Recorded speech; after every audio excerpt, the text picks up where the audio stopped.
won. And now the finance bill is law that is following its signing by President Ruto at State House, Nairobi. What does this mean for you? For instance, if you are salaried, is that by virtue of you being salaried or other earning a salary every month, is that you are entitled, or rather you're going to be deducted 1.5% of your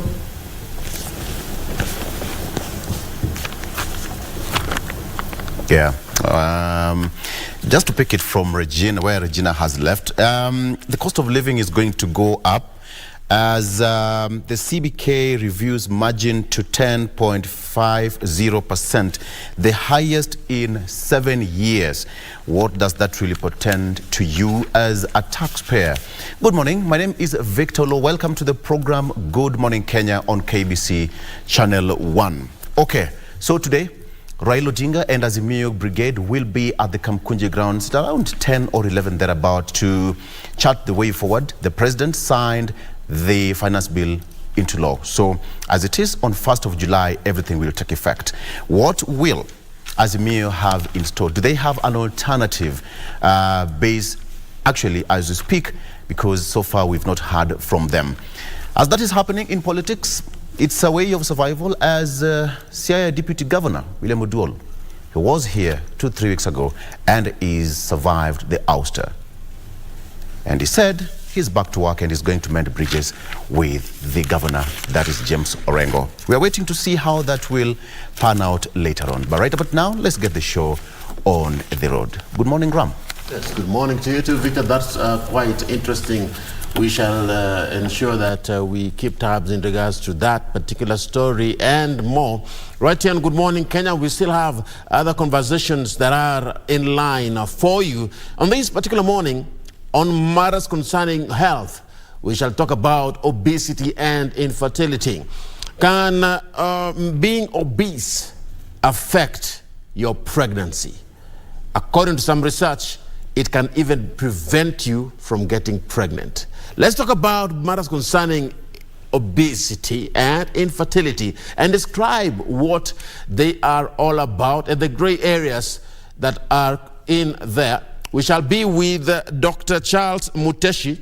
He's a gynecologist and fertility expert joining us today.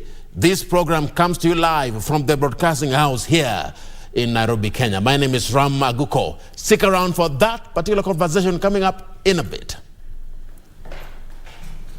As we have heard from Ram, we're going to be having great conversations happening right here on the show, informative conversations on matters politics and matters health. I am sure that you are going to be learning a thing or two. My name is Vivian Degwa, and this is Good Morning Kenya. Welcome.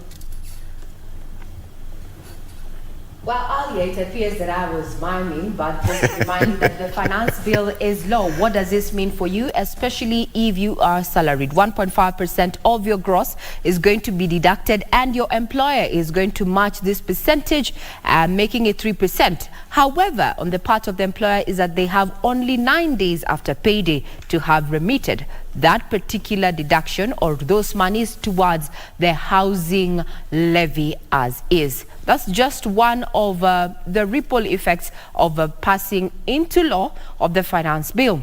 And also looking at matters of VAT, come 1st of July, all petroleum products with the exception of LPG gas are going to be subjected to a 16% VAT. What does this mean? Cost of production is likely to go up as manufacturers, a majority of them use electricity, and to generate electricity we use fossil fuels and such. And also packaging of this particular products is in plastic. Plastic is a byproduct of petroleum. Look at the bigger picture. This is a discourse that has continued to take place, especially on social media platforms, with Kenyans decrying the high cost of living, and also talking about matters of cost of living. Is that now the cost of a credit is expected to increase or shoot up? Why?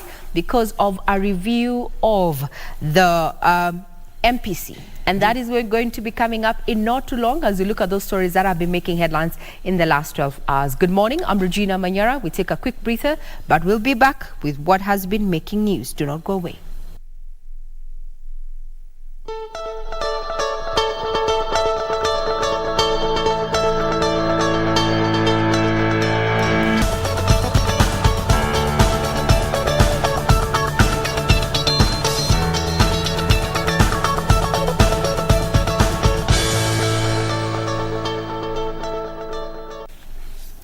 Good morning once again if you're tuning in. This is In the Headlines and I am Regina Manara. We value your feedback. Get us on Twitter at KBC Channel 1. My Twitter handle is at Ray Manara and my team here, Victor Law at Victor Law, at Vivian Ndegwa, I hope, and at Ram Aguko. Now we start off with those stories that have been making headlines. Now the cost of credit is expected to increase further after policymakers of the Central Bank of Kenya increased the base lending rate by 100 basis points to 10.50%, pushing it to an 83-month high.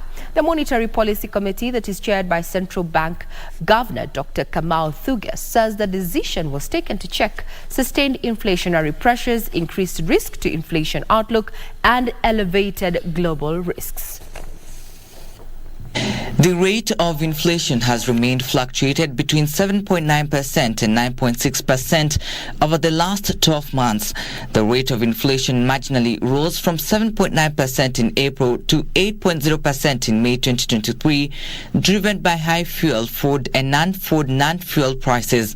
This was mainly driven by higher sugar prices that rose 22.1% in the month of May. Based on this and sustained inflationary pressures as well as increased risks to the inflationary outlook, the elevated global risks and their potential impact on the domestic economy, the Monetary Policy Committee of Central Bank that is chaired by Governor Dr. Kamau Thuge have decided that there was scope for further tightening of the monetary policy to anchor inflation expectations. The committee therefore decided to raise the central bank rate from 9.50% to 10.50%. This means the cost of credit will go up as lenders adjust their interest rates to reflect the new central bank rate. At 10.50%, the benchmark lending rate is at an 83-month high and was last at that level in July 2016. The central bank has also decided that policymakers be meeting on a monthly basis instead of the bi-monthly. And I know the question that is ringing through your ears, or rather your mind, is that if that particular loan that you had with a commercial bank, in as far as interest rates are concerned, is going to go up, definitely that is going to be adjusted. So if you were paying 10,000, well, expect a margin higher, maybe around 12 or 11,000. Now, speaking matters of also the economy, is that President William Ruto assented to the Finance Bill 2023, introducing some new tax measures that are to be effected from next month.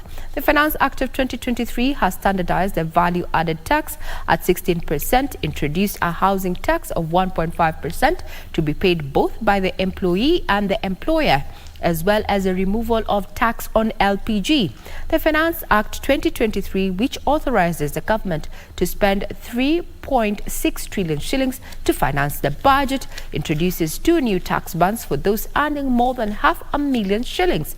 President Ruto also assented to the Appropriations Bill 2023 and the Supplementary Appropriations Bill of 2023, resulting in the reduction of overall expenditure by 25.5 billion shillings compared to the revised total national government expenditure approved in the Supplementary Appropriations Act of 2023.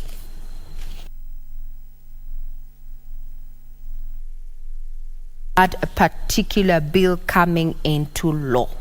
Now, the Senate has thrown out the impeachment motion against Siaya Deputy Governor William Odwal.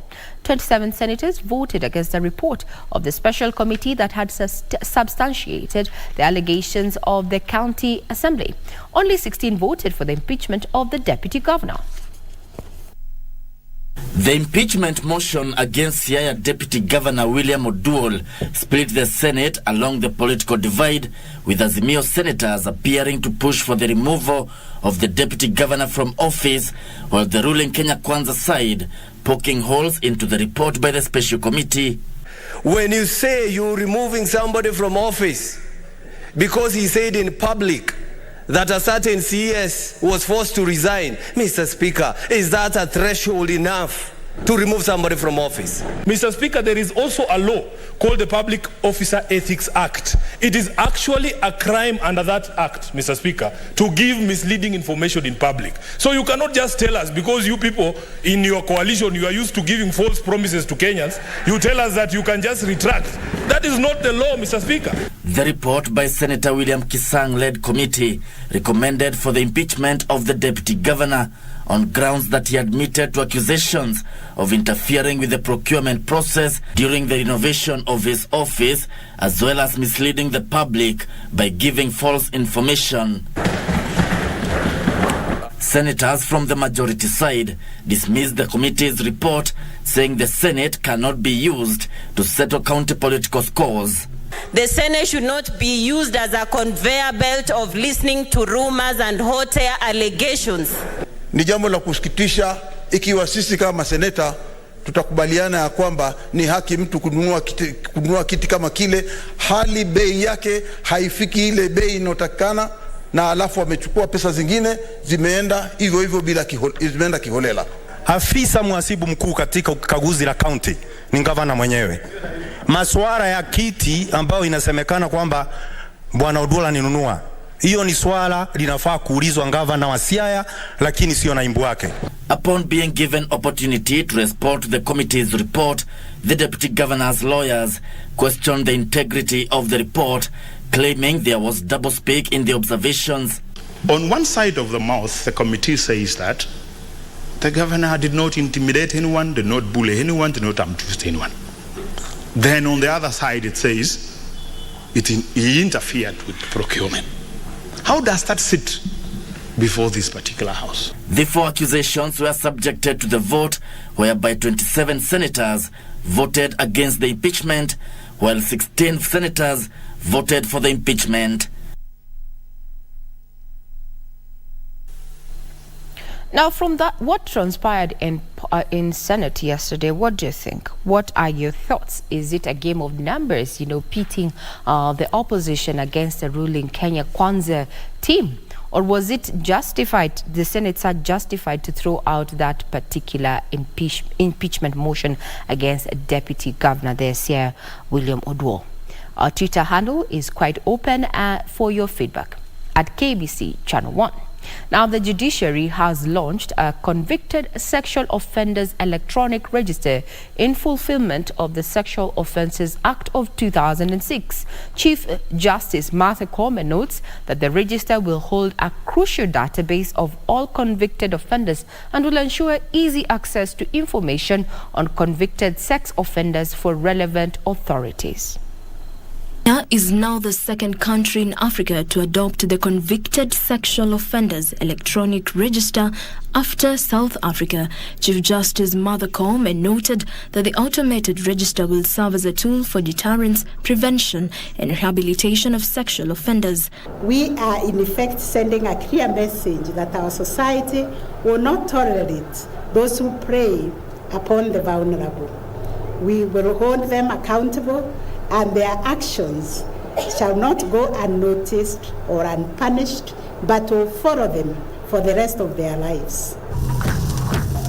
At the same time, the Chief Justice also launched a sexual and gender-based violence court strategy, child justice strategy, and established SGBV courts in Kibera and Makadara law courts, all in a bid to eliminate all the systemic and informal barriers of the access to justice. During the launch at Kibera Law Courts in Nairobi, stakeholders recognized that access to justice remains limited, especially to those in most need of judicial protection. Children and victims of sexual and gender-based violence are amongst the most vulnerable members of our society, and the policies and interventions we launch here today will go a long way to improving access to justice for these vulnerable groups. By focusing on the rights, the well-being and rehabilitation of child offenders, we can foster a safer, more equitable society for future generations. declaring the establishment of SGBV courts in Kibera and Makadara. Chief Justice Martha Koome also directed the presiding judges and heads of stations in Meru, Nakuru, Kiambu, Machakos, Kisii, Kitale and Kakamega law courts to designate special SGBV registries and put in place progressive case management strategies to expedite the cases. Well, I saw someone on social media asking if this particular database is only for men or even for women who happen to be convicted sexual offenders. Well, I think it carries a whole gender, and this is just a move to ensure that that particular database is open for not only those relevant authorities but also open to members of the public. This way, we'll get to know who is a threat, who is not, irrespective of gender. Now, the third phase of the postmortem for the recovered bodies from the Shakahola is expected to end today. After the postmortem is done on the remaining bodies. Now, yesterday, the team led by government pathologist Johansen Odwar conducted an autopsy on 22 bodies, among them 12 children. Investigators and pathologists have so far conducted 329 autopsies since the process of establishing the cause of death for victims of controversial preacher Paul Mackenzie started more than 1 month ago. Chief Government Pathologist Johansen Odwar said on Monday that his team was remaining with 9 bodies after conducting 87 autopsies since phase 3 of the exercise started last week. So far we've performed a total of 87 postmortem in this phase. We are remaining with 9 postmortems, which we are going to complete tomorrow. After finishing, we are going to the field to see if we can get other bodies for exhumation. Then we continue with the process again. He told journalists at the Malindi Sub-County Hospital mortuary that phase 3 of the postmortem will be concluded on Tuesday to pave way of a possible phase 4 of exhumation in Shakahola. 7 of them were adults, while 12 were children, and 2 we are unable to establish the age. As per gender, we found that females made a total of 22, while males were 8, and 2 of them we were unable to establish the gender due to the decomposition. Dr. Odwar explained that the number of bodies requiring autopsies had increased by 2 after one of the victims died in prison, while 2 bodies that were exhumed from the Shakahola graves had been wrapped in one sheet and counted as one.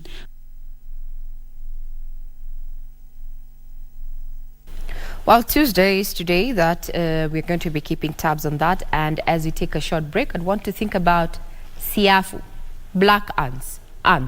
We'll be talking about why you cannot take them out of the Kenyan borders without certification. Coming up in not too long after this breather.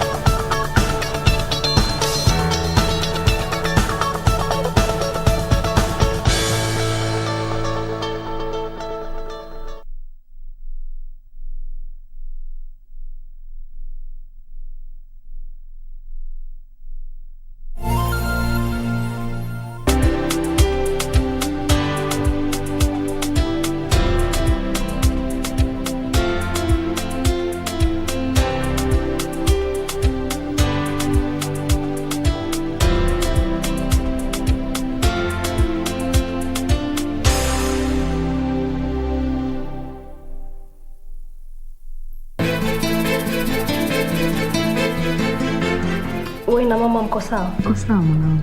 Unakumbuka kabla sijasafiri nilikwambia kuwa when I come back I'll make things right. Hebu focus na mambo ya shule. Mambo ya baba na mama wa shule watafix issue zao wenyewe. Abel is my son. Me and my wife Zari tumechoka kuwa mlezi wake. Now take him with you. Wendo kamlee. You know, Wakili, sometimes I think you're too strict.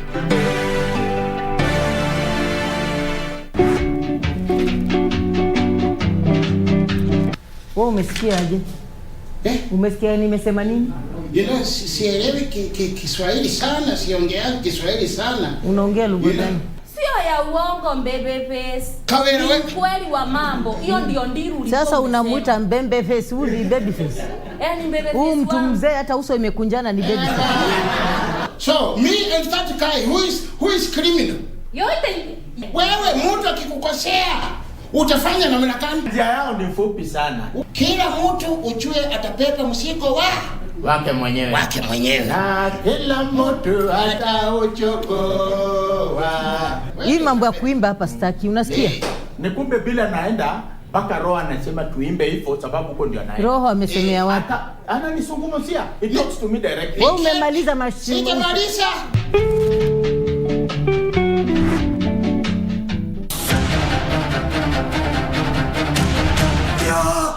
맞네.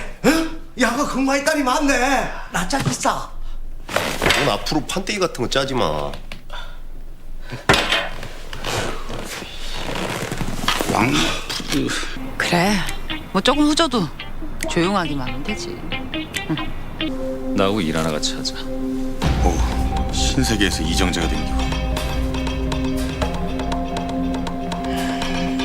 뭡니까?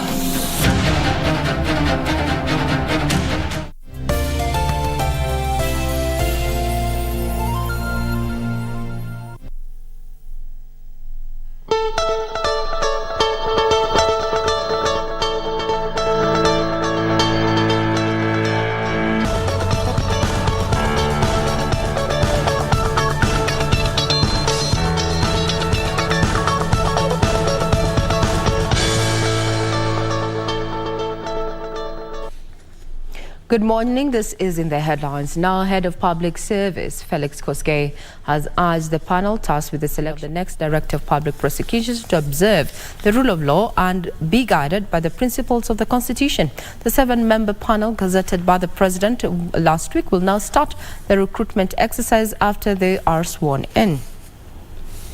The process of recruiting a new Director of Public Prosecution has started in earnest. I, Mary Wanjira Kimonye, having been appointed as a member of the selection panel, do swear. 4 of the 7-member select panel gazetted took oath of office at the Public Service headquarters in Nairobi, with the remaining 3 who were unavailable set to take oath this week.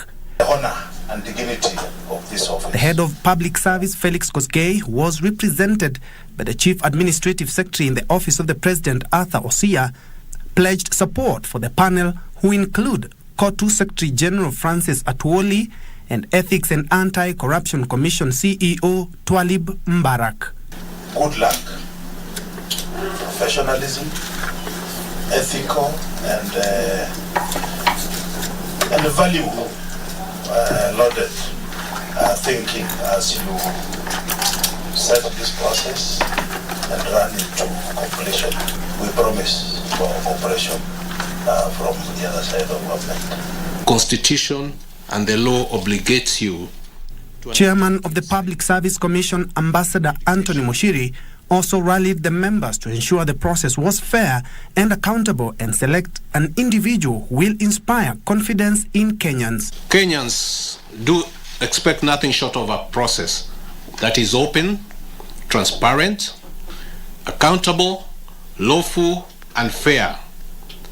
That will provide a Director of Public Prosecution who has a high degree of integrity, is independent, is accountable to the Kenyan people, will act fairly in the discharge of his or her constitutional and legal mandate, upholds and preserves the public trust. The Office of the Directorate of Public Prosecution, ODPP, is mandated with undertaking prosecution of criminal matters and determines what charges should be preferred in a criminal case. The office became vacant following the appointment of Nurdin Haji as the Director General of National Intelligence Service, NIS. Remember, I asked you to think about safari ants or black ants if you like. Now, a young couple and one other person were charged at the Jomo Kenyatta International Airport Law Court for dealing with live wildlife species, namely safari ants. The trio is accused of, among other charges, exporting the harvester ants without the permit to China and also planning to export to France. Monday at the Jomo Kenyatta International Airport Law Court, and Martin Nyota, his wife Roswell Rimu carrying a 4-month-old child, and Eunice Mudhoni were in the dock.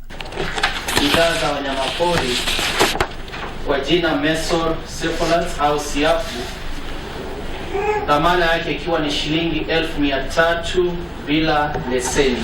The couple who were arrested at their home in Gilgil, Nakuru County pleaded not guilty to 5 charges of dealing with live wildlife species. The state prosecutor urged Senior Principal Magistrate Njeri Thuku to prioritize hearing the case since the life of the ants that had been produced in court was at stake. Wairimu and the third accused, Eunice Mudhoni, who faces trial for aiding illegal export of the ants, were released on a 50,000 cash bail. The accused persons are to report on the first day of each month, and if it falls on a holiday or a weekend, then the next working day to JKIA police station until this case is heard and determined. And 7 suspects were arraigned at the same court for trafficking narcotic drugs with a market value above 120 million Kenya shillings. Through their lawyers, they opposed the prosecution application to have them detained, further citing no compelling reasons. Before the accused persons are charged, it is tried that completion of investigations is there. Investigations are already closed and charges preferred. However, their pleas were thwarted by the court due to the gigantic amount of the consignment, giving the prosecutor a green light to detain them for another 24 hours. Meanwhile, it was a painful end of the journey in search of greener pastures abroad for a young woman who was heading to Dubai. Count number 2, handling a package or a suitcase containing narcotic drug. James Yokau Mutinda was arrested at JKIA Terminal 1C on Friday, 23rd June 2023, trafficking cannabis valued at 99,120 shillings. According to the defense, the person who secured Jane the employment gave her the suitcase. Trafficking of humans, gold, wildlife trophies. Senior Principal Magistrate Njeri Thuku has set the pre-bail report for 3rd July 2023 due to the weight of the matter. Finally, at Milimani Law Court, 2 middle-aged women found themselves on the wrong side of the law for pretending to help unsuspecting citizens secure jobs in Canada. The duo were accused of obtaining over 12 million shillings will remain in police custody until 30th June 2023, when a pre-bail report will be determined. Well, now you know you cannot, ferry even insects out of Kenya's borders without the requisite paperwork. Now let's speak business. Cyber attacks have almost doubled in the last 1 year, making Kenya one of the top cybercrime hotspots in Africa.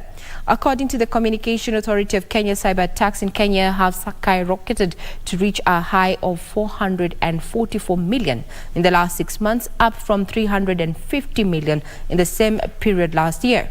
The authority is now calling for collaboration in building infrastructure and skill development to counter risks arising from cyber attacks. The growth of the internet in Kenya is creating a new problem. Cybercrime has become more prevalent, targeting businesses and individuals. The Communication Authority of Kenya Director General Ezra Chiloba says with a digitally connected society, attacks are expected to increase going forward, calling for collaboration between stakeholders. In the last 1 year, cyber attacks have skyrocketed to reach a high of 444 million, ranking Kenya among the top 3 most targeted countries in Africa, alongside South Africa and Nigeria. As I mentioned, there is a high penetration rate in Kenya, 65 million people. So obviously the mobile phone becomes one avenue of perpetrating cyber attacks, and so are computers. We are seeing a lot of social engineering. I'm sure, as DG mentioned, that number, tuma kwa hii number, usitume kwa ile ingine. We need to innovate more to ensure that the infrastructure that we deploy in terms of monitoring and intervening in the cyber security arena is relevant and also is affordable. Chiloba says the achievement of a safe and secure cyberspace calls for considerable investment in resources and prioritizing collaboration to match the ever-evolving and rapidly expanding online menace. And in Kenya, what we have done when it comes to collaboration is to work with other partners, both within government and outside government, to ensure that we share insights and putting our resources together to ensure that there is proper monitoring of the cyberspace and necessary action or intervention being taken to ensure that we reduce the risk of cyber threats. Speaking at the launch of Cybersecurity and 2023 Bootcamp, Chiloba further noted the need for skilled personnel as business and institutions digitize. Experts are calling for a ramping up of capacity building and mentorship among upcoming professionals as a good strategy to grow a formidable pool of cyber experts in the country. As a skill part, we try to build up the skills of the professionals that we'll have in the space, and especially those within the academia. Over 6,000 students have signed up for the bootcamp geared at enhancing cybersecurity skills. Nearly half of the women workforce in the agriculture value chain are laid off during and after COVID-19 pandemic. Now, the status of women in agri-food systems report by the Food and Agriculture Organization indicates that most women are yet to regain their employment, further threatening the country's food security due to limited and inexperienced labor force. Kenya's food import bill hit a 5-year high of 183.93 billion shillings during the first 9 months of 2022 as the country grappled with 5 consecutive feed rains and expensive farm imports. The Food and Agriculture Organization now says the high food import bill was partly due to a depleted workforce in the agriculture sector, as 40% of the women in the agriculture value chain lost their jobs due to the COVID-19 pandemic. The social norms which keep women in a subordinate position to men, and it's fundamentally important to address these discriminatory social norms in order for women to realize their potential within agri-food systems. The agriculture sector is still reeling from an inexperienced workforce, a situation that the Food and Agriculture Organization says could hurt food production. Women are really the majority employed in the agri-food systems, from farm to fork, from production to processing to transportation and to consumer. They are the one in the whole value chain we see women employed. FAO says women have no working capital to restart their jobs in the agriculture sector, as most of them exhausted their savings, with some selling their assets during the pandemic. We'll have to mobilize ourselves in order to make sure that we have the funding that is needed to close this gap that the report is highlighting. Funding is critical.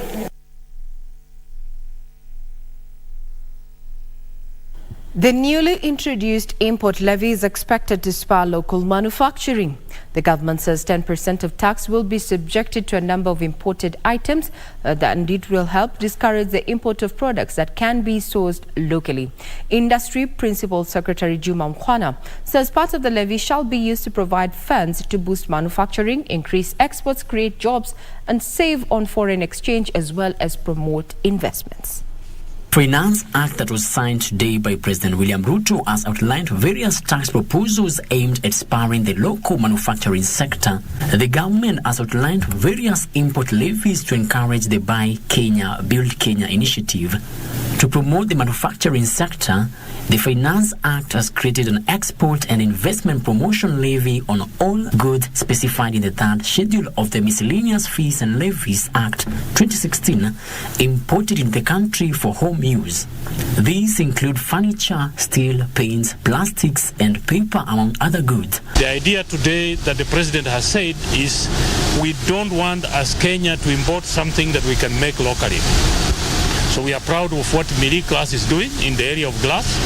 We have put an import levy on materials, on products that we can make here. As we have said, we are not going to allow you to import things that we can make here. Industry Principal Secretary Juma Muhwana says Kenya has already started receiving a lot of interest from investors from Asia, specifically China and India, who have expressed interest to set up industries in the country. Last week, Kenya concluded the Kenya-European Union Partnership Agreement, giving Kenya a duty-free market to 27 European Union countries. The PS says Kenyan goods will still be eligible to access more than 50 African countries under the Africa Continental Free Trading Area Agreement. So we have opened up a market. In fact, the challenge I have now is that the EU has opened up a big market for Kenya, but we don't have anything to sell. So if we can't get manufacturing here, the only way we are going to satisfy that big EU market of nearly 500 million people is for us to manufacture here. To further boost local manufacturing, the government is already working on a proposal to reduce the cost of power for manufacturers to 10 shillings per kilowatt hours.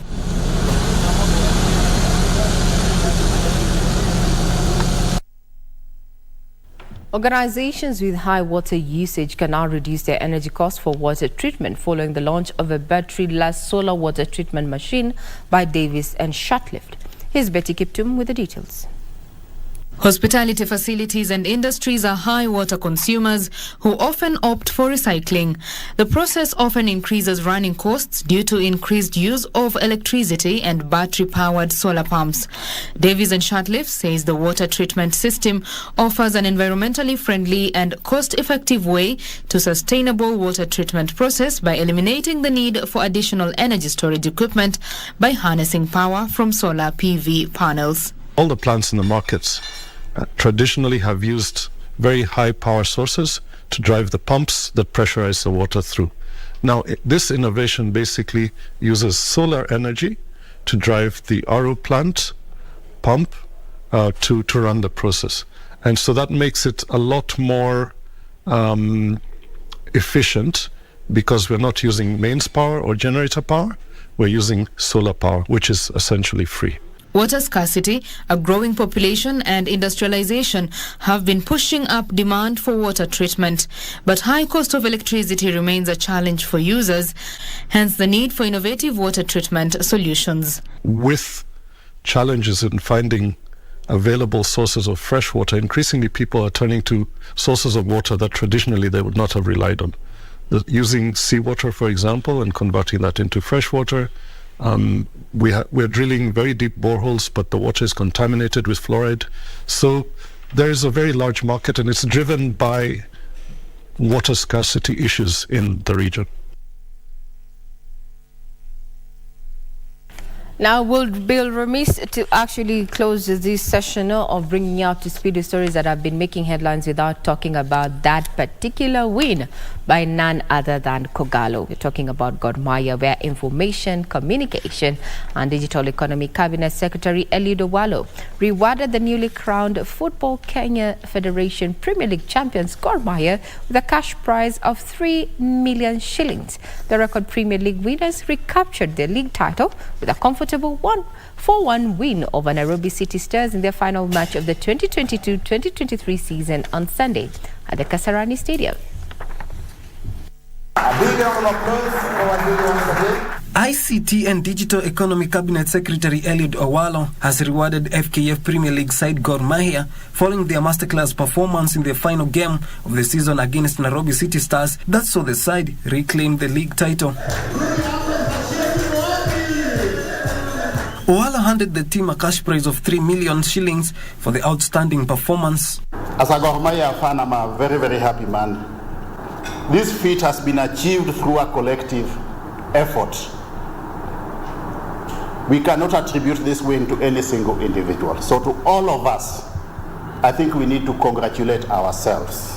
The CS also revealed that he will boost the team through sponsorship as they shift focus to continental assignments. And to ensure that we give the playing unit and the technical bench the support that is required. If possible, we will also reach out to certain other stakeholders to see how they can also come in and help you in their individual capacities or corporate capacity. As a company, we are not just more than committed to supporting the big teams and those in the Kenyan Premier League, but definitely we are drawing up a roadmap to go into local sports, to go into community sports, and so we will be able to identify various smaller other teams that just need facilitation, be it probably just with the playing kit.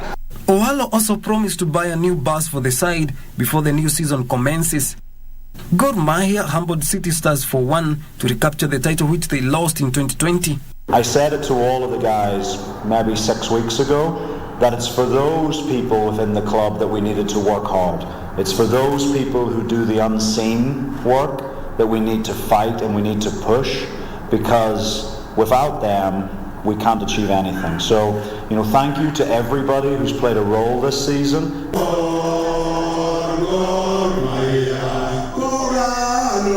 Gor Mahia will now represent Kenya in the CAF Champions League.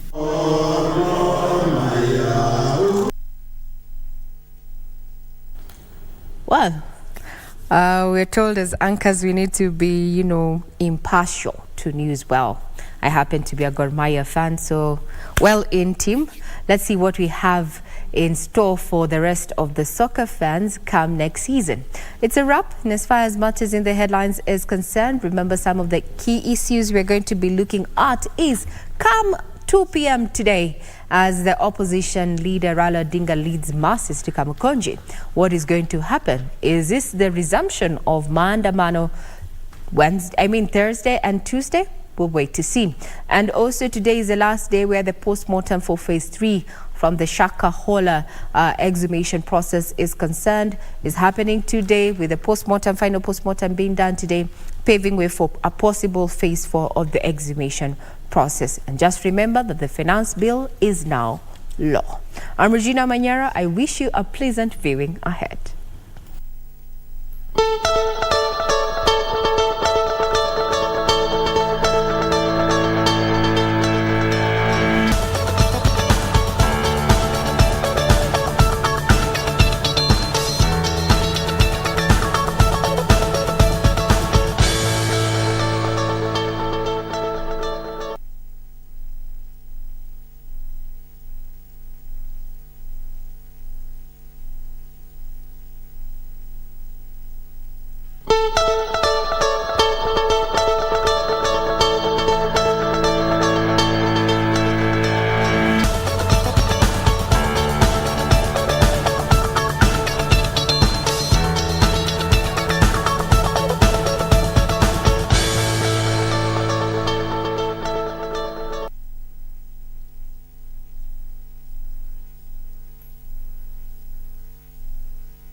قدامك ما تبصش للي فات mini Allah huwe na imani nyingine falyastajibu li na wewe pia umuitikie Mwenyezi Mungu. Kumuitikia Mungu ni vipi? Ni wewe utende matendo mema aliyokuamrisha Allah na uache haramu. Isiwe unaomba dua kumbe unakula chakula cha haramu. Baadhi ya masharti haya ni kama kumcha Allah subhanahu wa ta'ala, kuepukana na makatazo ya Allah subhanahu wa ta'ala na kumtegemea yeye peke yake, kumpwekesha katika ibada zako zote kama Muislamu.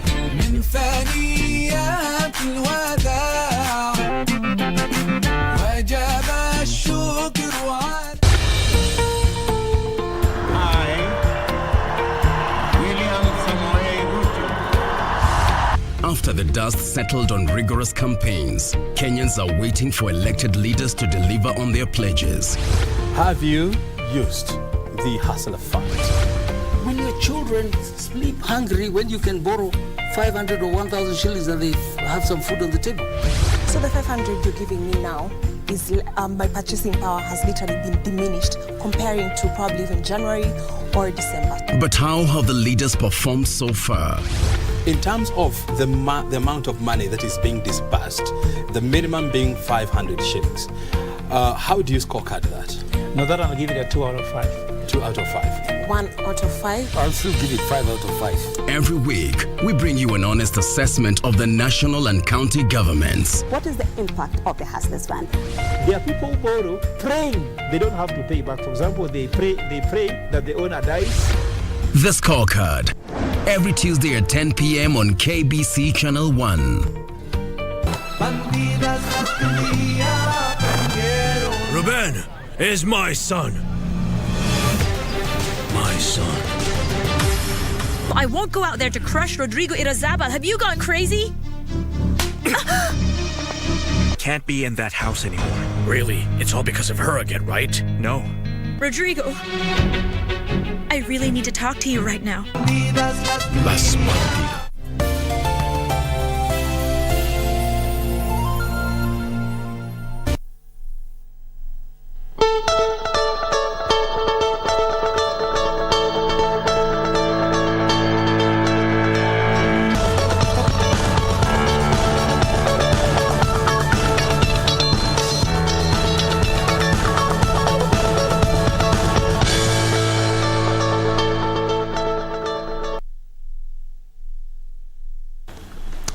All right, welcome back. Now we are taking a look at what we have on our traffic update after Regina with the news headlines. And now, talking about Gor Mahia, the Kogalo won the Premier League a record 20 times.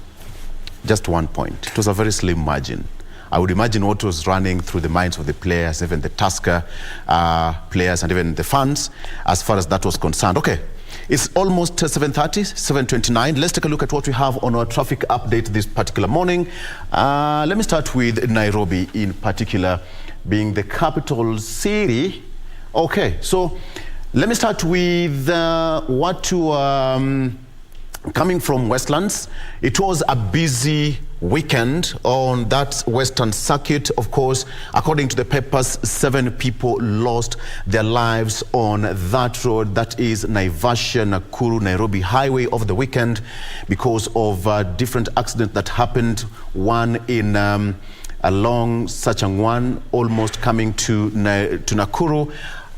We just expect that will not happen again. But as far as that's concerned, let's take a look what's happening on Westlands, coming all the way from Mountain View, coming to Westlands, joining the Nairobi Central Business District. Waiyaki Way is moving very well. Coming towards Westlands roundabout is still okay. Up to the National Museum interchange there, towards Nairobi Thika Highway, all moving pretty okay.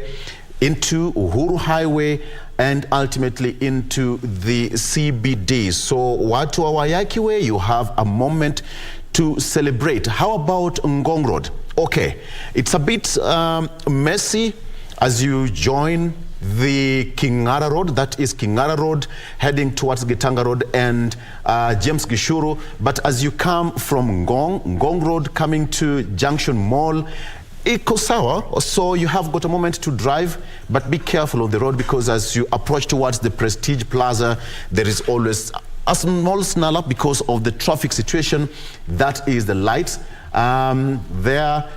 There's some cops around that place, so you have to be very careful. Now, past Prestige Plaza, coming down to Ngong Road, towards Kenyatta National Hospital and City Mortuary is also moving, but starting to get a bit bumper to bumper as you approach that area. Then as you come down Sarova Pan-Afric, that is Valley Road, moving very well. All Saints Cathedral and Kenyatta Avenue, and finally into the CBD. But if you are coming out of the CBD, Kenyatta Avenue is not that okay. That is around the GPO and Huduma Center is also packed. Coming all the way from the Kaunda Street and Kimathi Avenue, Kimathi House, thereabout, it's, the CBD is looking a bit packed as we speak. It's now 7:30 and it seems that a majority of Nairobians are already in the city. How about people coming all the way from Langata Road. Now, Langata Road, today you're not going to have a bit of some good news. Sorry for that, but hey, that's how we do it. Coming from Galeria, all okay. Coming towards that roundabout around the barracks, Langata Barracks, is a bit messy because of the roundabout. Guys taking that roundabout towards the Southlands Estate, the bypass heading to NHC, and finally into Lindi and Kibera slums to Ngong Road. That is where the problem is. But moving slightly down to the southern bypass interchange as you approach Uhuru Gardens is a mess. Now that will come down up to Langata Road Link Road thereabout as you move towards the Wilson Airport, moving slowly as you come towards Wilson Airport View, Weston Hotel, until you get into Mbagathi. Now, going up to Mbagathi Road, iko tu sawa. So, it's Mbagathi, Raila Odinga Road, there was a change there. All right. So, to City Center, iko sawa. Mombasa Road, you have a moment to celebrate because you have got options. You either take the expressway or you go the normal route. You can drive under the expressway, but so far, so good. That is how Langata Road and Mombasa Road looking like. Nairobi, finally done. Now, let's cross over to Kisumu City again. Got to Kisumu. So far, so good. Kisumu, people looking pretty okay. As you come towards... let me start with Kisumu International Airport. All the way from Otonglo stage, all this side is just okay because when you move towards out that area, you're heading to Kisian, you're heading to the Dambili Masaba Hospital, and heading towards Maseno University. So that area is pretty okay. Watu Kisumu, you have a moment to celebrate, and you come to the CBD Kondele region. There is always a problem with that intersection because there is a bridge and overpass starting from right just after Kondele. As you head towards the Lake Basin Mall, that overpass and that bridge has been there for years. I will have to find out what's the problem with that construction because the construction of that bridge moving from Kondele roundabout as you head towards Kenyari Estate, heading up towards Kisumu Vihiga Road, up to Mamboleo, that hill, Riat Hill, has stalled for so many years. Reason, the contractor knows. So Kisumu, something has to be done on that. It's always a mess, most so when it rains. That is Kisumu. Watu Kisumu, you're good to go.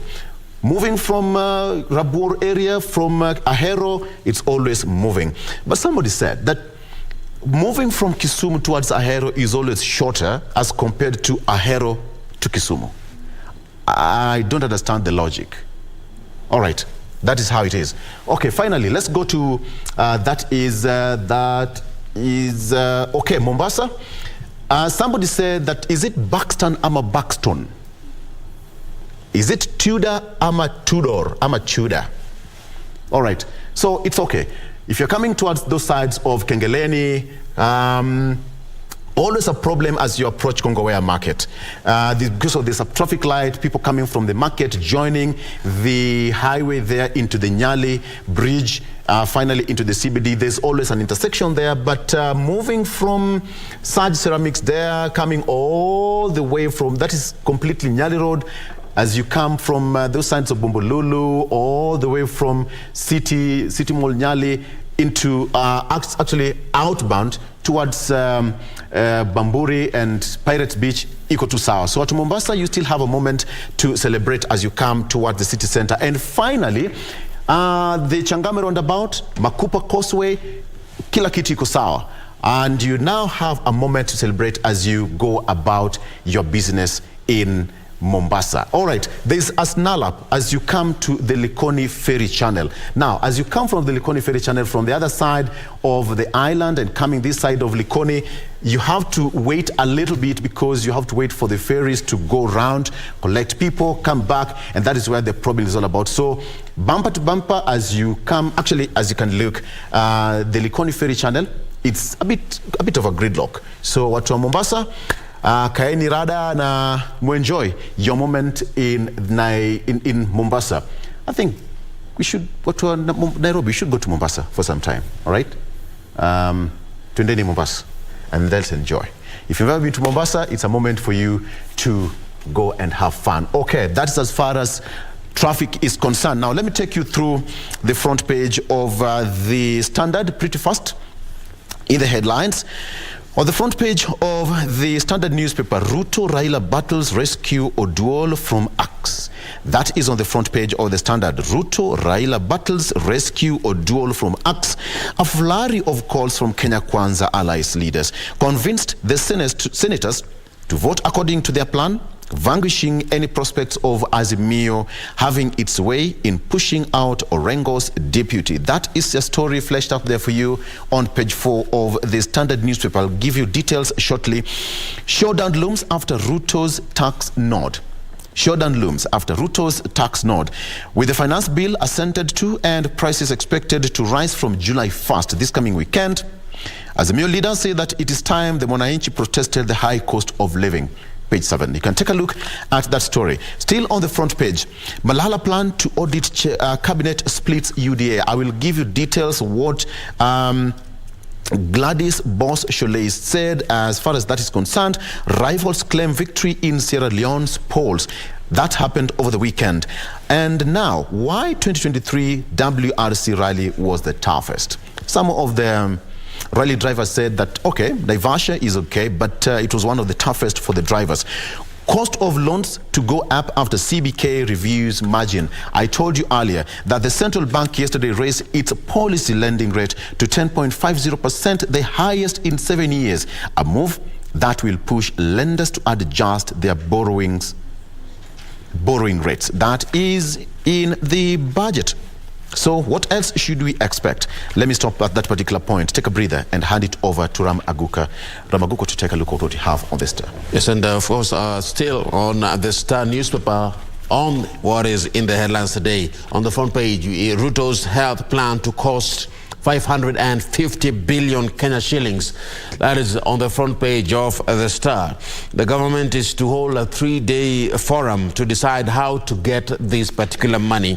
And the story continues inside this particular paper, where President Ruto's ambitions, as it is written here, according to the Ministry of Health, they say that President Ruto's ambitions concerning the universal health coverage will cost 550 billion Kenya shillings a year. Now get that, the ministry spending in Kenya is about 247 billion Kenya shillings and must be doubled for this to be realized. Now this means that the universal health coverage financing will be Ruto's new headache. And as we speak, what Kenya needs for this UHC, as I mentioned, is 550 billion shillings. But now what Kenya has at the moment is 250 billion Kenya shillings, and the Ministry of Health annual budget 2023-2024 is 141 billion shillings. Looking at the NHIF current budget, it stands at 80 billion shillings. 80 billion shillings. The community health volunteer salary, as we speak, is currently at 5,000 shillings per month. So this is the new headache, according to this particular paper, that the President, Dr. William Ruto, is facing. Now, although the government is expected to increase contributions to the NHIF, which has been a conversation that has been ongoing for quite some time, in order for them to raise more money. The ministry noted nearly half of all Kenyans live below the poverty line and struggle to pay the current premiums. So what next for Dr. Ruto and the government in regards to this? Well, currently most counties spend about 30% of their budget on health, while the national government's health spending is 11% of the national budget and only 2% of the country's GDP. This is a story that we shall be following up keenly. Remember, the ministry says Kenya only has 247 billion Kenya shillings, giving President Ruto a new headache to realize the key campaign pledge that he gave to Kenyans in the previous general election. What next in regards to that? Well, time will tell. Well, moving on to yet another story that took center stage yesterday. This is in regards to what is concerning the Siaya deputy governor. Well, the president's team, that is President William Ruto's Kenya Kwanza troops in the Senate on Monday evening yesterday, saved Siaya deputy governor William Oduol, who was set in for impeachment. He was saved from that in a dramatic vote that turned political. Now, the Kenya Kwanza senators capitalized on the members to reject the report of the ad hoc committee that had endorsed his impeachment.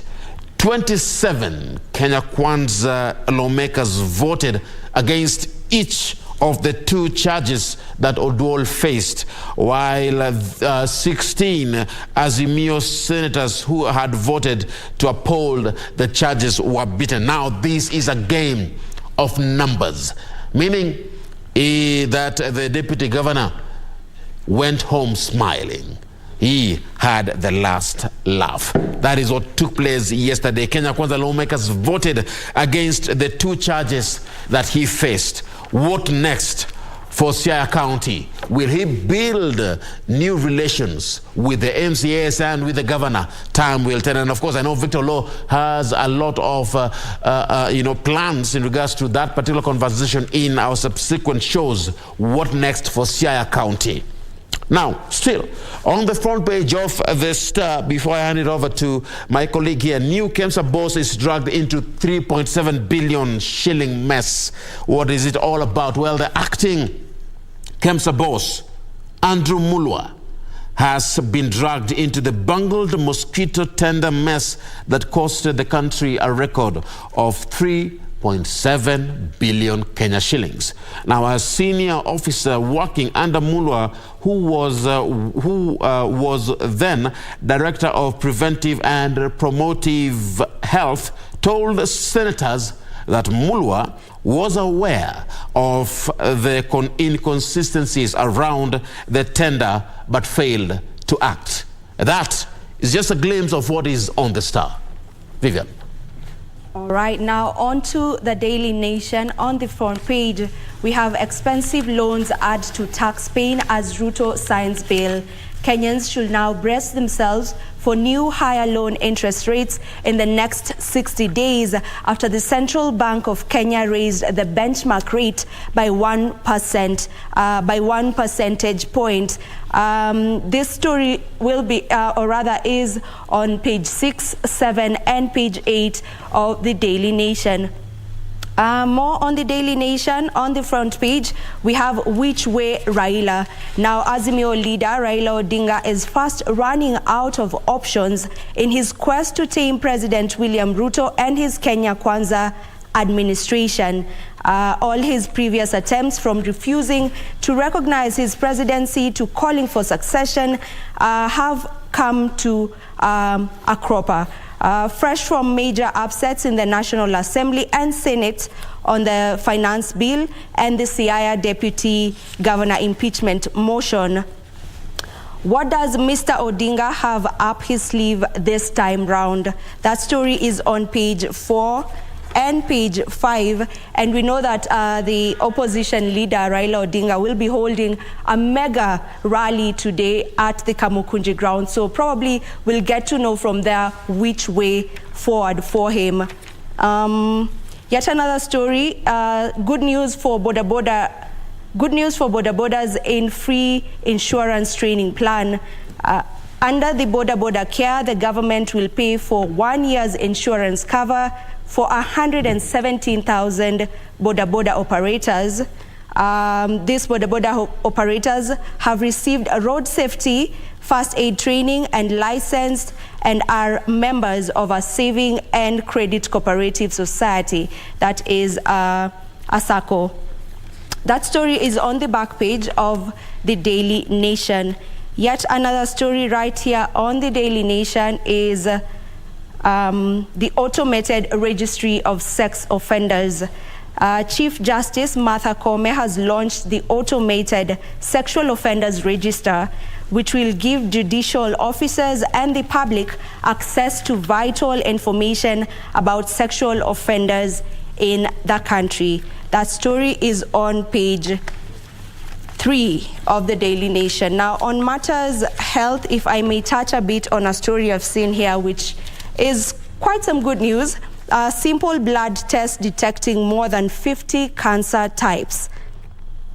Now, scientists have developed a new screening technology that detects more than 50 types of cancer from just a single blood test. Now, this trailblazing invention is known as the Galleri test, and it has been developed by a United States company, and it will be unveiled next year by the National Health Service. That is some good news right there. And there's also some more good news on matters health, as the milk bank. There's a milk bank that was first started ever in the country in the year 2019, and since it was started, it has helped, or rather saved, the lives of more than 1,000 babies who were born before their term, and before the milk bank was set up, that is 3 years ago, the mortality rate was at an average of around 20%, but right now, since the milk bank was brought into the country, or rather was started into the country, we have the mortality rate has gone down to 7%. So that is some good news, I believe. Yeah, absolutely. All right. Yeah. And on that note, the story about the plan to have 50 types of cancer just from one test, that is going to be a breakthrough in the health department, don't you think so? From a single test? Yeah, a single test, you're able to detect 50 types of cancer. I would like to take advantage of that. Absolutely, yeah. All right. So let me take you through again on the a bit of some inner pages here of the Standard. Ruto and Raila supremacy battle saves Oduol from impeachment. Of course, that happened yesterday. 27 senators voted against the Senate committee report recommending Oduol's impeachment. Now, committee found allegations of abuse of office and violation of the law to have been proven and substantiated. Senators allied to Ruto openly sided with the deputy governor. Of course, now the Azimio, whitewashed in the Senate with only 16 voting, including those who are outside the country, voted online. I remember Senator Mungatana was outside the country, voted online, and the votes counted. All right. So the special committee was chaired by Elgeyo Marakwet, Senator William Kisang, and the members were Senators Abbas Mohamed of Wajir, Mwenda Gataya of Tharaka Nithi, Okongo Mogeni of Jamira, Dan Maunzo of Makueni, Richard Onyonka of Kisii, and nominated Senators Betty Montet, Catherine Muma, Tabitha Mutinda, Raphael Chimera, and Miraj Abdullahi. They voted. During that committee voting, 5 members voted voted no, while 6 voted for his ouster at the committee stage. But later on, the report was handed to the special sitting of the Senate. County executive wants ex-wife blocked from marital property. That is according to the Nakuru Water and Environment Executive Nelson Mara, who wants his ex-wife Valeria Chebotip, a former teacher, blocked from a marital property at a school worth around 50 million shillings. Let me leave that as that. Mixed reactions greet Malala's statement on plan to audit CS. Mixed reactions greet Malala's statement on plan to audit CSS. That is what was said over the weekend. And now some leaders feel that Malala is overreaching himself, while others say that he may have the blessings of the president. Now, Deputy President Rigathi Gachagua expressed confidence in the UDA-SG, and he said they support Malala in doing what is possible. But let me tell you verbatim what Gladys Boss Sholei said. While some of the Malala some felt that Malala was overreaching himself. Others chose to err on the side of caution, afraid that the audit may have the blessings of the president. But, the question is it coming to a point where some of the leaders who are acting as a sounding board to the president wishes? That was way back in the single party rule. But now, what did Gladys Boss-Sholei said? She said that we have confidence. That's according to Sholei. She said that UDA as a party does not have full and exclusive autonomy over cabinet secretaries. Some of them are not even members of UDA. Some of them were picked from academia. Some of them are technocrats, and they do not answer directly to UDA as a party. And therefore, according to Sholei, Malala's sentiments were personal. And she said that she's personally disappointed by the performance of Malala. He has been going around in UDA membership drive, and many of the meetings he has attended have been violent. How will you hold CSs when you cannot even hold one meeting in a room, not even a rally? That's according to Gladys Boss-Sholei. So the questions are now, is it a ploy to split UDA? Let's wait and see how that will turn in the next few days. Raila returns from UAE ahead of Azimio rally on punitive taxes. That is going to happen today in Kamkunji. Our reporters will be on the ground to give you sight and sound of that particular rally. How will it be? Brace for tough times. Pay cut as Ruto now signs the finance bill. That is the thing. And on the finance bill, 2023 effective date of notable taxes. Now, just a quick one. 3% digital tax, 32.5% payee for those earning between 500,000 shillings and 800,000 shillings per month. 35% payee for those earning above 800,000 shillings per month. And in January 2024, club entrance and subscription fees subject to tax. Number 2, income tax. And 3, digital tax, assets tax. So it's going to be a mix, and it's also important for you as a citizen to understand what this means for you for the next one financial year. All right, let me stop it there. Ram, what do you have quickly before we wrap it up? Yeah, and you're mentioning taxes, and the numbers. I'm looking at what happened yesterday. The president signed into law the finance bill. That has brought a lot of debate in the country. Absolutely, and Kenyans actually took time. This is the most discussed thing. The finance bill 2023. Did Kenyans really discuss what really mattered, or did we just focus on one particular area of this bill, the housing levy? Kenyans discussed it. You're going to stick with that. Okay. Well, let's move, away from those particular stories that are making headlines quite a lot today. And let me move into something a bit lighter, to Mombasa. And in Mombasa County, a very interesting deed is going on there, where Mombasa Governor Abdul Samad Nasir has ordered a crackdown on bars and liquor stores operating near education and religious institutions. That is a no-brainer, Ram, if you ask me. That is a no-brainer. That is a no-brainer, really. What do you think about it? Let them close them down. How do you have a pub, you're seeing your dad, you're going to school, in the next 31 hours, you're seeing your dad staggering back home? The governor ordered that no bar or liquor store will be allowed to operate within a radius of, get this, 150 meters. Within a radius of 150 meters, no bar or liquor store should operate from any academic or religious institution within these particular counties. Is this a move all counties should copy in the country? For sure.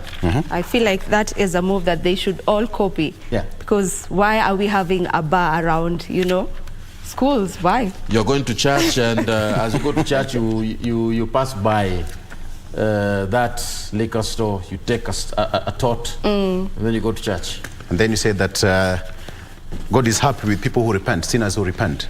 So there are those who say that God looks at the heart. Yes. But he does. He does. Some will say that, what enters has no problem. Now, what comes out is the problem. So you can pass, take a sip or two, then go to church and remain silent. Yeah. So what will come out of your mouth is not a problem. What I mean, and it also serious. puts into perspective the fight against drug and drug abuse. When we talk about substance abuse, especially even for children, when you have a liquor store and places where they are being sold, bars and liquor store, next to an academic institution. We know some of these places. You walk into a building, the first place you meet, there's a salon somewhere there at the ground floor. The next one, you have a bar. The next one, you have a church. And then your college is at the top floor. Vivian, you feel targeted. Come on. You get in, the first thing you find on your way is a salon. Next door is a pub. Are you targeted? Ram has no good intentions. Why are you putting me on the spot like that? How can I be targeted by that? Well, that's the conversation I wanted to highlight on the particular paper here on the Star newspaper. But we invite you to be part of this conversation. Is this move something that all county governors should copy?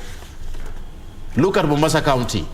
Will this reduce the statistics in terms of drug abuse in the country, in terms of the youth being involved in drugs and substance abuse, getting drunk late in the night, underage children getting involved in drug abuse? Will it reduce the numbers and bring soberness in Mombasa County? Let's look at the numbers in due time. Right. Yes. Director says that we should take a break. Let's take a break. But Director, just look at this. If we were to take a break and if you love your life, look at this video here. If you love your life. If you love your life and if you're a motorist, take a look at this as you go for a break. Look at that. That's a motorbike. Yes, that's a motorbike. And we have got how many sacks of maca? 1, 2, 3, around 5 4. of them. Some actually here. Okay, cameraman, thank you so much. This is like around 6, 7 or 8 bags. How many passengers? 1 or 2? 3 billion passengers up there, 2 of them and a rider. 1, 2, 3, 4, 5. Around 8 bags of charcoal. Let's take a break. We'll be right back. But first of all, make sure that you love your life.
After the dust settled on rigorous campaigns, Kenyans are waiting for elected leaders to deliver on their pledges.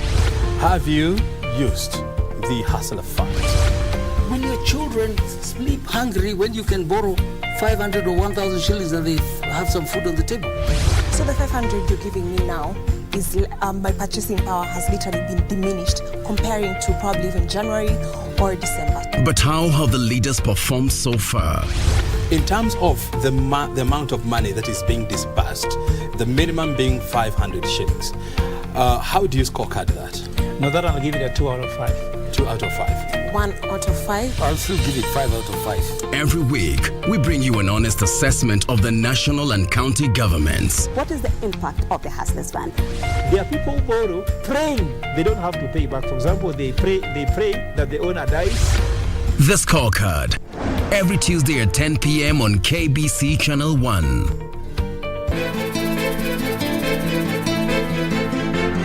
Wewe na mama mko sawa? Mko sawa mwanangu. Unakumbuka kabla sijasafiri nilikwambia kuwa when I come back I'll make things right. Hebu focus na mambo ya shule. Mambo ya baba na mama wa shule watafix issue zao wenyewe. Abel is my son. Me and my wife Zari tumechoka kuwa mlezi wake. Now take him with you. Ondoka mlee. You know, Wakili, sometimes I think you're too strict strict. Got to stay true to the things you know are right. That's the reggae music. Still I tell me say they want more. Make them take away everything and left with them your Sophie pool.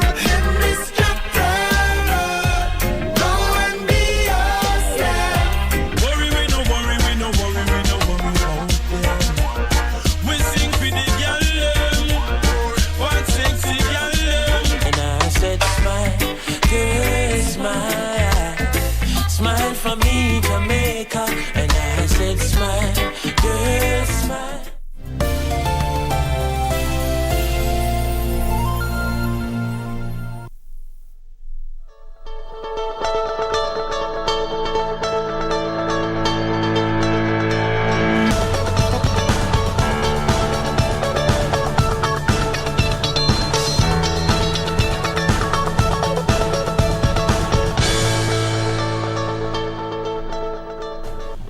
All right, welcome back to Good Morning Kenya. Now, quickly, I'm asked that I should take you to traffic. Somebody, a viewer from Kisii, said, Kwani Fikita, how does a Kisii call me a Fikita? I'm Victor, surely. Sereta. Okay, let's go to Kisii. I'm Victor. How does traffic look like in Kisii? Fine. So, watu wa Kisii, I'm Jambo, Bwakire Tata. So, Kisii looking okay. But the problem I have with Kisii is the motorbike menace. Kisii Level 5 Hospital is a mess. We have to be very careful on the road. Watu wa Kisii, as you come towards Quickmart, coming towards Darajambili, is always a mess because today is Tuesday. No, not market day in Darajambili, but there's always a very serious gridlock in Kisii town, more so the motorbikes. The CBD looking, so far still looking okay as you come from Keumbu down to Kisii, past Kisii University campus down there into Kisii Stadium and finally into the CBD looking okay. Now, outbound, Nyaburu Girls taking that hill. Okay, it's always a steep hill just after Nyaburu Girls, heading towards Nyakoe Market and heading towards Nyabera and ultimately to Oyugis, my hometown. Looking okay, so far so good. All right, and finally, another gentleman said, what about Eldoret town? Another place for us to take a look at how traffic looks like. Now, if you're coming, there's always a problem with Eldoret because the problem has been solved because of the bypass. So the CBD is still looking fine. And if you need to get into the CBD of Eldoret town, so far you have got a moment to celebrate. Okay. That is as far as that is concerned, and we need to thank you so much for joining us today on Good Morning Kenya. Ramaguko and Vivian Ndegwa, let's now wrap it up and cross it over to Radio Zinga, where we're going to have that beautiful discussion with Dora Manya and Rashid Mwamkondo. From us here, it's a good morning. Bye-bye for now.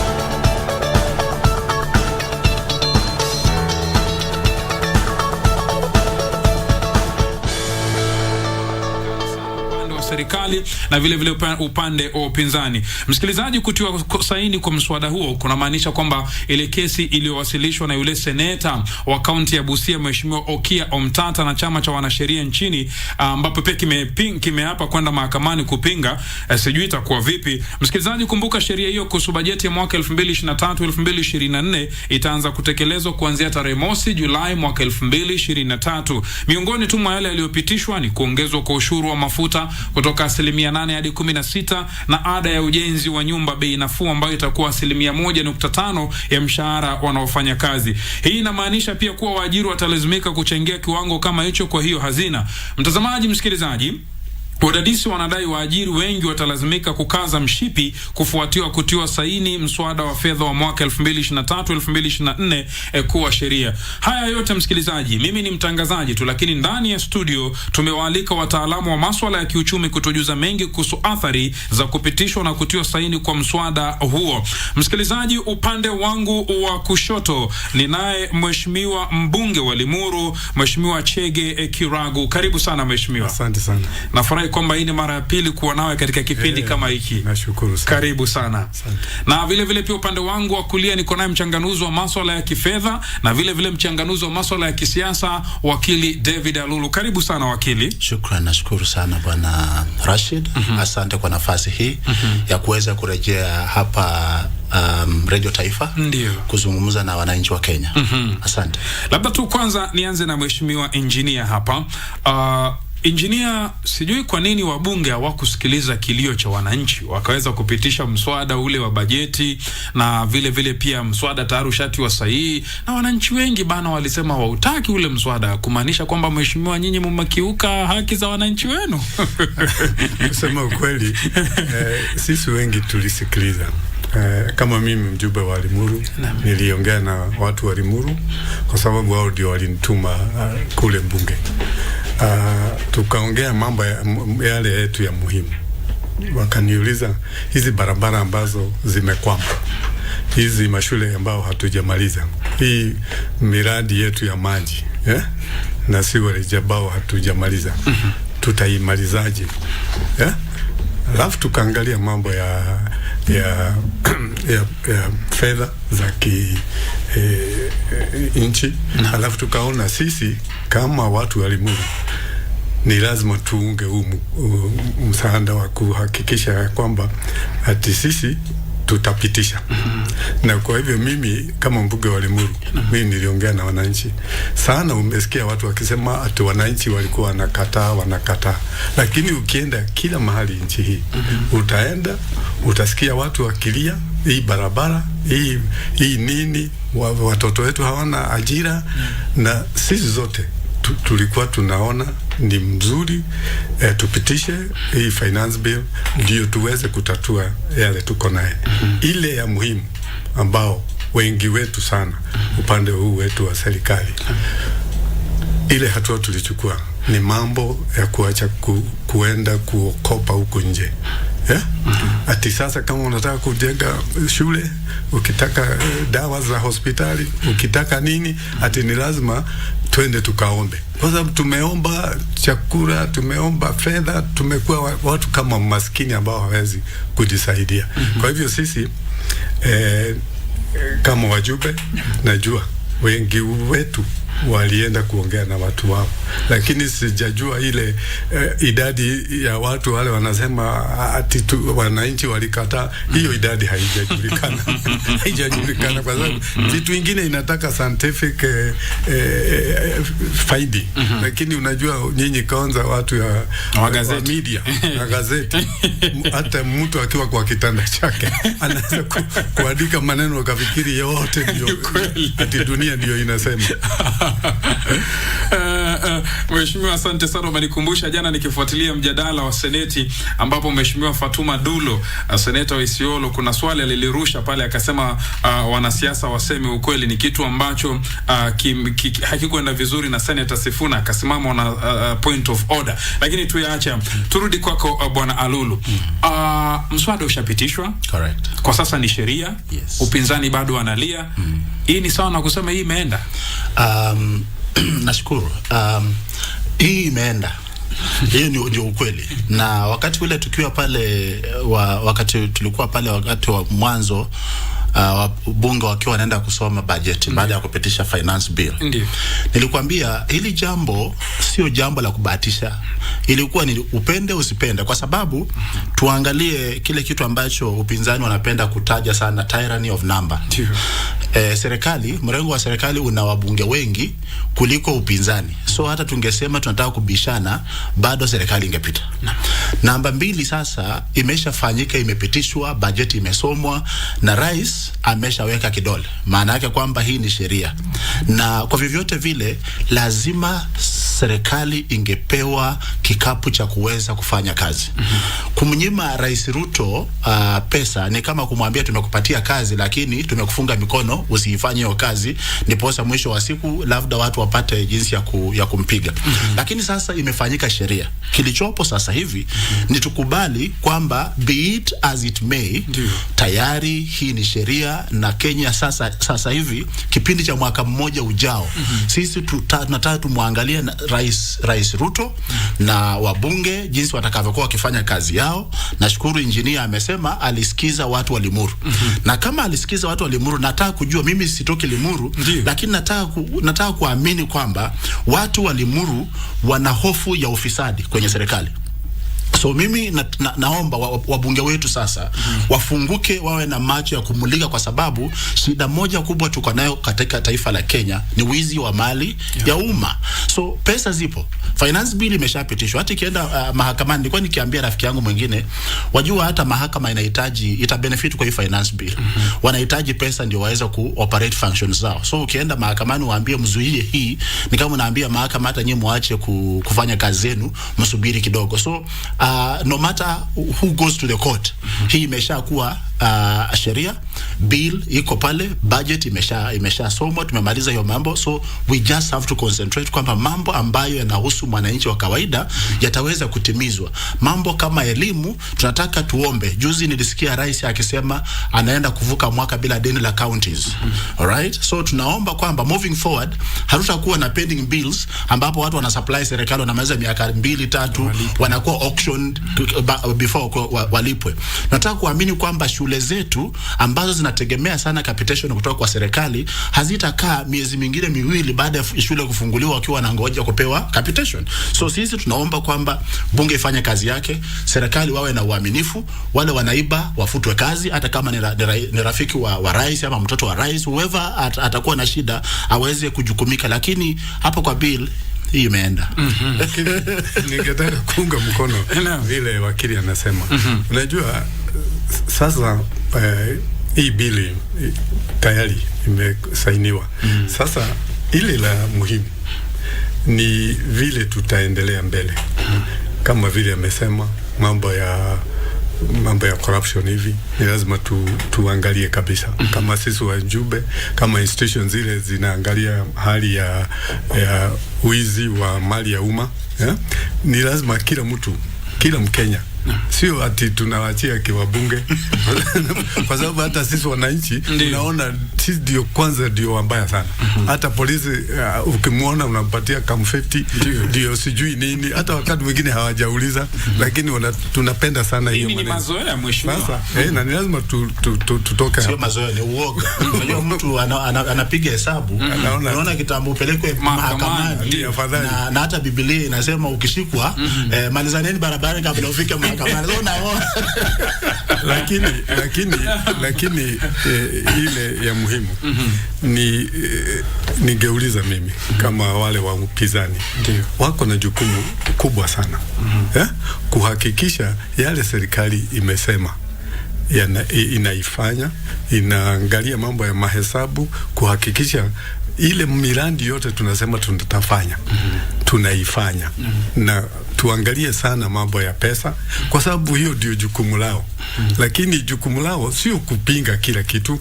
Sasa kama hii mambo ya tuseme pending bills, ni jambo ambalo limefaidhaisha watu wote nchi hii. Kama wangechukua item kama moja kama hiyo, waseme sasa mko na pesa, tungetaka mumalize hii. Mlikuwa na barabara zilikuwa zimekwama, tuone Nyanza, tuone Mombasa, tuone Central, hizi barabara zote zimemalizika. Tulikuwa na hali ya kuangalia mambo ya maji, mambo ya hospitali. Unajua tutakuwa tunasaidia wananchi. Lakini sio kila siku ati sasa imesainiwa tutaenda barabarani tutagonga ile sufuria hivi na hivi. Sapana, sasa ni lazima tutoke hapo. Lakini kuna jambo moja ningetaka tu kuzungumzia. Najua hii mambo ya sasa kama fuel levy, hii taxi ya VAT ile tumesema let us harmonize hii mambo ya VAT, kwa sababu East Africa hata yenyewe sisi tulikuwa chini. Lakini wewe hapa nyuma kwako kuna expressway, Kwa nini unafikiri wananchi wanalipa more wapitie expressway? Sababu ya msongamano. Ndio msongamano, kwa sababu wangetaka kuhakikisha ile masaa ambao watu wanachukua kutoka point A to point B fupi, alafu mambo ya mafuta. Unajua ukienda hiyo expressway unatumia mafuta kiasi kidogo, kwa sababu wewe unaenda kama uko kwa jam unajua ni mafuta tu unatumia. Sasa ile tungetaka sasa, si tumeinua hii VAT, ile pesa ambayo tutapata tutengeneze mabarabara, tupanue, tuondoe traffic jam, ndio sasa hata ile pesa tunatumia juu ya maji juu ya mafuta nchi hii iende chini. Na sisi tunataka kureduce carbon emission. Na unajua rais wetu alikuwa kule Paris akaongea haya mambo ya carbon, na kila mtu dunia hii akasimama kwa sababu ya ile ambao ameongea. Sisi tungetaka hata as we go forward, sasa tuna introduce hata electric bicycles na nini. Ni lazima tuone hii mambo sio ya kusungumzia ati bei hiyo. Angalia kama tuko na barabara zimetengenezwa, wewe mwenyewe mwenye gari, bei yako ya kuran motor vehicle hiyo yako, gari hiyo yako itaenda chini. Lakini tukisema tukae kwa msongamano wa traffic, wewe finally hata kama hii ingekuwa zero rated, ungeona wewe bei zako za mambo ya gari na nini utaona ienda juu. So, kwa hivyo mimi ningesema sisi sasa kama Wakenya sasa ni kuangalia ile miradi ya kujenga nyumba, ya barabara, ya nini, ya NHIF tutayafanya na tufuatilie, tuhakikishe hiyo yote inaenda sawa. Bila shaka mtazamaji, endapo kwa sasa ndo unafungua runinga yako ya KBC Channel 1, tuna fahari ya kukwambia kipindi hewani ni Good Morning Kenya, na vile vile pia zinga kupitia KBC Radio Taifa, sauti ya Mkenya. Mimi ni mwendesha kipindi, jina langu naitwa Rashid Momkondo, upande wa pili yuko mwenzangu Dora Manya. Studioni tuna kikosi cha wataalamu wachanganuzi, na vile vile pia tuko naye mheshimiwa mbunge wa Lumuru Chege Kirago, na vile vile pia tumejiunga naye hivi punde wakili Gibson Gisore, na vile vile tuko naye mchanganuzi wa masuala ya kisiasa, uongozi, na vile vile pia wakili David Alulu. Mtazamaji, swala ambalo tunalizungumzia kwa sasa ni swala gani? Ni kuhusiana na mfumuko wa maisha, na vile vile pia mtazamaji, uchumi wa Kenya, na zaidi ya yote mswada wa mwaka 2023-24 wa kifedha tayari sasa ni sheria. Karibu sana bwana Gibson kwa kujiunga nasi asubuhi ya leo. Labda tu nianze kukuuliza kwamba tayari rais alishatia sahihi, ile itakuwa ni sheria, itaanza kutumika tarehe 1 Julai. Na unakuta kwamba wakati wa COVID-19 Wakenya kidogo waliondolewa ile unafuu kutokana na jinsi mambo yalivyo. Wengine wangetarajia labda mishahara iongezwe, lakini mambo ndo kama haya. Je, hii bajeti inamkandamiza mfanyikazi ama ndio inamsaidia? Asante sana Rashid kwa kunialika katika kipindi leo. Nashukuru wachanganuzi wenzangu, mheshimiwa na wakili. Sasa kulingana na mimi, hii bajeti naweza jibu kwa pande mbili. Hii bajeti inasaidia Mkenya na hii bajeti pia inakandamiza Mkenya. Kivipi? Kwa njia mbili. Kutoa ushuru ambayo mahali ya uchumi imekuwa imepanda sio kitu rahisi, kwa sababu sasa imefika ile wakati wa Kenya wanaumia sana. Ndio wanasai, ndio bajeti ya kwanza tangu tupate uhuru ambayo Wakenya wanajua uzito wa serikali ni nini. Kuibeba imekuwa mzito sana, na hii gharama ya kuibeba serikali imekuwa ikikandamiza Wakenya. Na rafiki yangu alikuwa ananiambia kwamba kuna rafiki yake mwingine alienda akaomba pesa, akafanya kazi ya mjengo, akawa ameona pesa imetosha, na akaomba akaongeza, akanunua unga, akanunua na makaa. Kufika nyumbani akapata tokens zimeisha. So ikabidi akakuagiza apike kesho yake kama kumewaka jua. Sasa hiyo ndio hali ya Wakenya, na ni Wakenya wengi wanaishi katika. So hiyo ndio tunamaanisha kwamba hii gharama imekuwa juu sana. But kuangalia pande nyingine pia serikali haina namna kwa sababu tuko mahali pabaya sana. Ile deni tuko nao ni kubwa na lazima ilipwe. So we have to do ile balancing serikali ichukue na sisi pia tuinue pande nyingine. Ndio maana sasa kila Mkenya anasikia hiyo uzito wa serikali. Na itakuwa hivyo kwa sababu tunatarajia mheshimiwa na serikali iliyopo waweze kutia bidii kututoa katika heshima ambayo tupo. Kama wataendelea kuchimba kwenda chini zaidi, itakuwa ni vibaya sana, because hii gharama ya kubeba serikali tutaendelea kuisikia kwa muda mrefu sana. Bwana Giswara amezungumzia Lulu kuhusiana na deni ambalo tuliko nalo na lazima tuweze kulilipa. Alikuwa nasikia juzi Waziri Profesa Njuguna Ndung'u akisema kwamba deni la Eurobond ikifikia Juni mwaka ujao lazima tulikamilishe. Na sasa deni letu ni trilioni 9.3. Je, kumtoza ushuru mwananchi wa kawaida tutaweza kulipia hili deni ama itabidi tukope? Nashukuru sana. Naomba kutofautiana na wakili kidogo kwa hali ya kuweza kulipa ushuru. Mimi sio mbunge na mimi ni mwananchi wa kawaida. Lakini mojawapo wa vitu ambavyo nafikiria lazima tukubali kufanya kama taifa ni kukubali kwamba hakuna siku utakuwa tajiri na at the same time unaenda kwa slums kupigana na watu kununua githeri ya shilingi 10. The moment utakuwa elevated, umefika kiwango fulani cha maisha, ndiposa unaona kuna shopping malls. Mtu anaenda anaweka gari kwa parking, anaingia dukani, anafanya shopping kwa starehe zake. So kama nchi ama taifa la Kenya, kiwango ambacho tumefika kiuchumi, ni vizuri tukubali kwamba we are far much better than our peers in the region.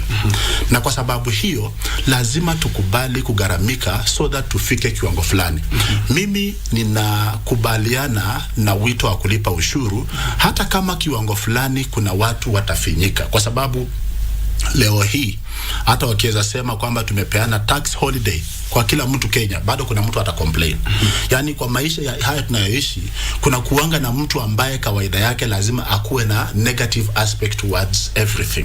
Mimi nadhani it is about time, kwa sababu nilisikia mtu akisema hii ni budget kubwa sana tangu tupate uhuru. Na ni ukweli, lakini sasa waona hatuwezi tukakuwa na budget ambayo tulikuwa naye 1963 na sasa hizi tuko 2023. Miaka mingi sana zimepita, zimesonga along the way. Maana yake miundo misingi, ukiangalia barabara ambazo zilikuwa Kenya hata miaka 10 zilizopita na barabara ambazo ziko Kenya wakati huu, kuna tofauti mkubwa. Kuna mtu miaka 10 zilizopita alikuja Nairobi huko expressway. Raundi hii ukija kuna expressway Nairobi. Kuna mtu miaka 10 zimeisha alikuwa anaenda Mombasa na basi anamaliza 14 hours barabarani. Sasa hivi unaenda na SGR 4 hours uko Mombasa. So infrastructure yetu, miundo misingi zimesonga na lazima tugaramikie hiyo. Babu yangu kaniambia, ukienda kuoa msichana mrembo, uwe tayari kugaramika kumlinda ili urembo wake uzidi kuvutia. Hautaoa msichana mrembo alafu mwambie sasa usishuke nywele, sasa funga gunia kwa kichwa, sijiva namna hivi, watu watakushangaa. Ukienda kitu kizuri sokoni, lazima ukihifadhi. Taifa la Kenya ni taifa zuri, ni taifa tajiri, na hii gharama ndio kuna mtu ataumia, lakini lazima tulipe. Mimi ombi langu kwa serikali ni wajua, wakati ambapo naambia watu kwamba nchi imekuwa tajiri, hao wafanyikazi wa serikali ndio mimi bado nahisi kuna jambo lafaa wafanyiwe. Kama utaongeza ushuru, waongeze mishahara pia. Kwa sababu tuna wafanyikazi wengi Kenya ambao tunategemea walipe huu ushuru. So taxi imepanda, lakini hatujasikia serikali ikisema kwamba hao wafanyikazi tutaongeza kiwango fulani cha mshahara. So at this, jana nimesikia rais ana propose NHIF to 2.75 something. From 2.5. Yes, so kama tunaongeza ushuru, tunaongeza NHIF, tunaongeza hizi bills ambazo tunaongeza, mfanyikazi pia ahisi kwamba yeye anafanyia taifa tajiri kazi. Kama wafanyikazi wa Marekani wanalipa ushuru wa juu, lakini pia malipo wanapata malipo mazuri. Shikilia hapo hapo. Mheshimiwa, unakubaliana na huyu ndugu kwamba serikali mbali na kupendekeza kuongeza ushuru katika sehemu mbalimbali, lakini mbona haiongeze mshahara wa wafanyikazi? Na pia hapo hapo, je, uone kwamba hii 1.5 ambayo imetozwa waajiri kwa ajili ya nyumba, si waajiri watapunguza wafanyikazi, mheshimiwa? Lakini ningetaka kusema leo naona kama pande zote mbili hapa tuko pamoja. Mimi ningetaka kuzungumzia mambo ya hali ya economy yetu, sana upande wa viwanda zetu. tumekuwa watu ambao tunategemea mambo ya nje sana, kama vile imesemekana mambo ya kuleta vitanda, viti kutoka nchi za nje, vitu ambao tunaweza kutengeneza hapa. Mimi ningetaka wakati huu sisi wa Kenya, kama ni nguo ama niyo vitu ambavyo tungeweza kufanyia hapa, tufanye ndio tuinue uchumi wetu. Na wakati tumeinua uchumi wetu, ni kweli tunaweza kuongeza mishahara. Ile shida tuko naye ni wakati sisi tunajaribu hata kuinua hii mishahara, hatuna. Makampuni yetu hapa ni kufunga, zinafunga, Mumia zimefunga. Unaona Bata wanasema sijui sasa siku hizi hata sisi tunataka kupungua ile idadi ya watu ambao tunaajiri. Kwa hivyo sisi wote ni lazima tuunge mkono mambo ya kuinua viwanda zetu na ku value addition, kama hii mambo ya kahawa, mambo ya majani na chochote ambao tunaweza kufanya. Na ile ingine ambao ni ya muhimu ni kama ile tuliona hapa weekend, mambo ya safari rally. Ni lazima tuuze hii nchi yetu kama nchi ambao watu wanaweza kuja ndio watuletee mali na tuinue kabisa, kama vile nilikuwa nimesema hapo mbeleni, mambo ya carbon emission, green energy. Sisi tunaongoza kwa haya mambo. Kwa hivyo sisi kama nchi, kama tungeweza kuinua viwanda, hata wale wanafanya kazi kwa viwanda watapata mshahara hiyo kubwa, serikali itapata ushuru kutoka kwa viwanda, alafu sisi tunaweza ongeza mishahara. Lakini kama hatuwezi, wewe hii tai unataka itoke Italy, hii China, ile ingine, sasa tunapatia wale watu mapato yetu na tunalipa na zile dola chache ambao tunapata. Kwa hivyo hii mambo, hata hii unasema ya nyumba, ndio unajua sisi kama wa Kenya ni lazima tuone hata wale watu wako chini ni wetu, ni wa Kenya. Huwezi kusema ati sasa hii 1.5 tunalipa ati sasa kwa nini? Na wewe unaishi majumba mengine, hawa watu unaona vile wako na matai hapa hawajatoka Madhare tunajua. Kwa hivyo sisi ambao hatuishi huku Madhare, hatuishi huku Kibera huku ndani, ama Silamu zingine, hata kwetu Limuru kuna Misri, ni lazima sisi tuseme Kenya hii kama tunataka iendelee, zote tuinuke. Let me niseme hapa. Unaona kama maji ile inakuja Nairobi, about 40% ya hiyo maji hakuna mtu anajua inaenda wapi, because inaliki huku, inapotea, kwa sababu kama ni pahali kule slums, hakuna njia ya vile mifereji itapita. Kwa hivyo maji mingi inaliki huku, inapotea. Lakini kama tungepatia hawa nyumba nzuri, mambo kama maji, utaona hata wao wanaweza lipa maji, stima, this illegal connection, unaona mtu analipa yake, na kila mtu atakuwa mtu ambaye ako na hali nzuri ya maisha. Lakini kusema ati sasa kuassess Kenya ni kwenda Karen, kwenda Muthaiga, hapana. Hii Kenya, wacha tuangalie hata wale wako chini, kwa sababu Kenya hii ni ya kila mtu, na wale ambao wako huku ni wa Kenya, na ni lazima tuangalie. Hata constitution yetu imesema mambo ya shelter ni right ya kila mtu. Kwa hivyo mimi nataka kusema hii pesa ambao tunasema 1.5, ile saa hii tunatakikana kufuatilia kama sisi wajumbe. Kila mtu anatakikana aende kwa serikali aseme, mimi nataka nyumba 200 kwa constituency yangu. Mimi nataka kujua zangu tutajenga wapi na tutajengea kina nani, kwa sababu ile mpango ya serikali iko ni ati kila ile constituency ni lazima kuwe na project hizo. Na maana yake sana ni watu wetu ambao ni vijana ambao hawana kazi wapate ajira. Shikilia hapo mheshimiwa, kabla kwenda kwenye mapumziko mafupi, ni pisha hapa bwana Gisore. Tumepata duru za hivi punde kwamba chama cha wanasheria humu nchini, ama mawakili, na wewe ni wakili na bwana Lulu hapa ni wakili, wananuia kupinga bajeti mahakamani na tayari imeshapitishwa. Je, kuna uwezekano ikafaulu? Na ikiwa itafaulu, utekelezaji wa wa bajeti utakuwa ni vipi bwana Gisore, kabla tuende mapumziko? Asante sana kwa hilo swali. Chama cha mawakili kimeamua kwenda kotini, na ni yale masuala ambayo wameangalia kwa hii bajeti ambayo imepitishwa na kupigwa sahihi na rais jana, kwamba kuna yale yanakinzana na constitution, kuna conflict na some sections za constitution. Hakuna haja tukue na bajeti ambayo inakinzana na constitution, ili hali tuna constitution ambayo tunafaa kufuata ili mambo yote iwe sawa. So maombi ya chama cha mawakili itakuwa ni kwamba zile sections ziangaliwe tena upya, koti iweze kutoa uamuzi kwamba, ama kupea directions zile, iweze kupeana mwelekeo kwamba kama hiyo 1.5 ya housing tax, hiyo kama sahi hatuna sheria kamili ya kushirikia ya kutuambia vile mheshimiwa atapewa pesa yake anze kujenga. Kuna zile sheria zilikuwa zinatumika but kidogo, na hii ni mambo mpya ambayo imeletwa because Uhuru alikuwa anatengeneza nyumba. But sasa hao wameondoka kutoka kwa hiyo mwelekeo, wanataka kuchukua mkondo mpya.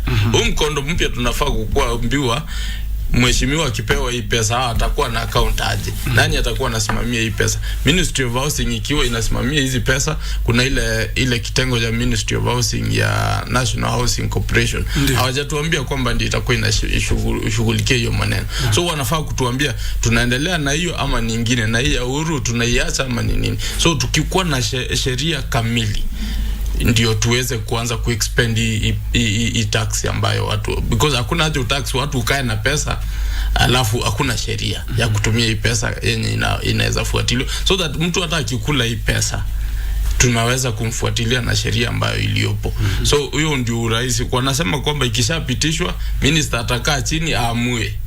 Sasa at least kwamba wacha tuangalie maneno kwanza before uanze kuangalia, at least tukue na sheria ndio uwezi anza kutax watu before minister jamua hata itumia vipi. So hiyo ndio mambo hiyo ndio mambo mheshimiwa anajua kuna usemi zaidi atatuambia, but mimi naongelea mambo ya kisheria. Kuna hiyo ni example nilikuwa natoa. So koti inaweza kutuambia kwamba kuna yale ambayo kidogo yamekinzana na itipeane mwelekeo kwamba inaweza wapea hata kama ni 1 year ama 6 months waweke sheria iliyopo ili tax iende, because tax ishapitishwa. Kama kuna zile sections zimeoffend constitution kabisa, nazo zitaondolewa. Warudi back to the drawing board waweze kushughulikia hiyo maneno vizuri, ndio tusije tukawa tunafanya vitu ambayo si halali. Okay. Na mtazamaji, naona muda haunasi, kwa hivi sasa ni saa 2:33, tupate pumziko fupi, lakini endapo ndo kwa sasa unafungua runinga yako ya KBC Channel 1, kipindi hewani ni Gumzo Pevu, na kinakujia moja kwa moja pia kupitia KBC Radio Taifa, sauti ya Mkenya. Ndani ya studio niko naye mhandisi mheshimiwa mbunge wa Lumuru, mheshimiwa Chege yuko ndani, na vile vile pia niko na mawakili wawili ambao vile vile pia ni wachanganuzi wa masuala ya kisiasa. Mtazamaji, tunachukua pumziko fupi, tutakaporudi Gumzo Pevu inaendelea. Upande wa pili yupo mwenzangu Dora Manyo, usicheze mbali.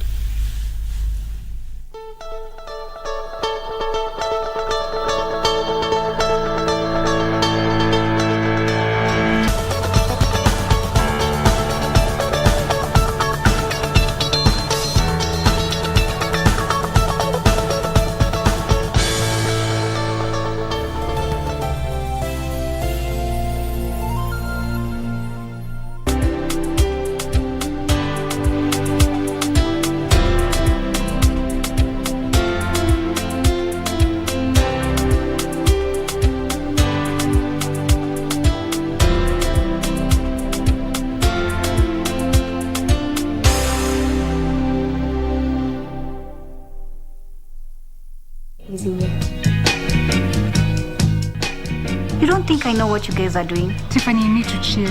I am not stupid. Simatanga iliisha. Sasa mnafaa kurudi kwa familia zenu.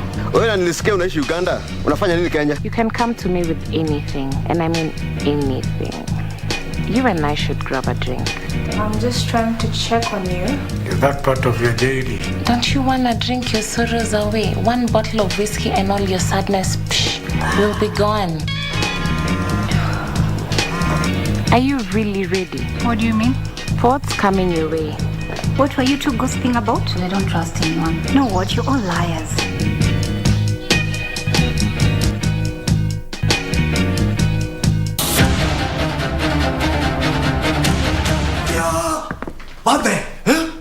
근무할 딸이 많네. 나 짜 비싸. 넌 앞으로 판때기 같은 거 짜지 마. 왕푸드. 그래. 뭐 조금 후져도 조용하기만 하면 되지. 응. 나하고 일 하나 같이 하자. 오, 신세계에서 이정재가 된겨. 뭡니까?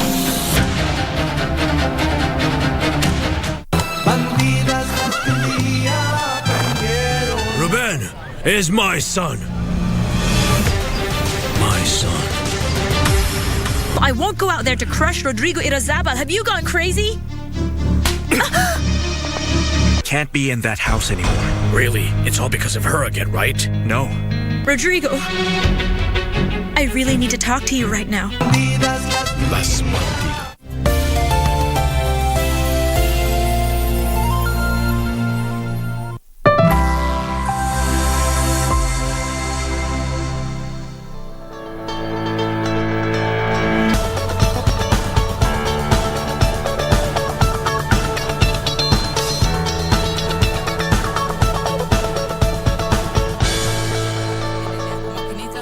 Number 973232 account unaweka letter T lafita kuwa sawa. Gumzo pevu, mjadala wenye umuhimu wa kitaifa. Gumzo pevu kupitia KBC Channel 1 na vile vile pia kupitia Radio Taifa Sauti ya Mkenya, na ndani ya studio kama nilivyokuambia ninao wachanganuzi wawili na mawakili. Niko na ndugu David Alulu na niko na vile vile pia wakili bwana Gisore, na vile vile pia tuko naye mheshimiwa ndani ya studio mhandisi bwana Chege, mbunge wa Limuru. Kabla kwenda mapumziko alielezea nukta fulani hapa na nikaona kidogo unashawishika kuizungumzia. Karibu kabla tuende mbele. Naam. Unajua mawakili nchi hii unajua ni wengi sana.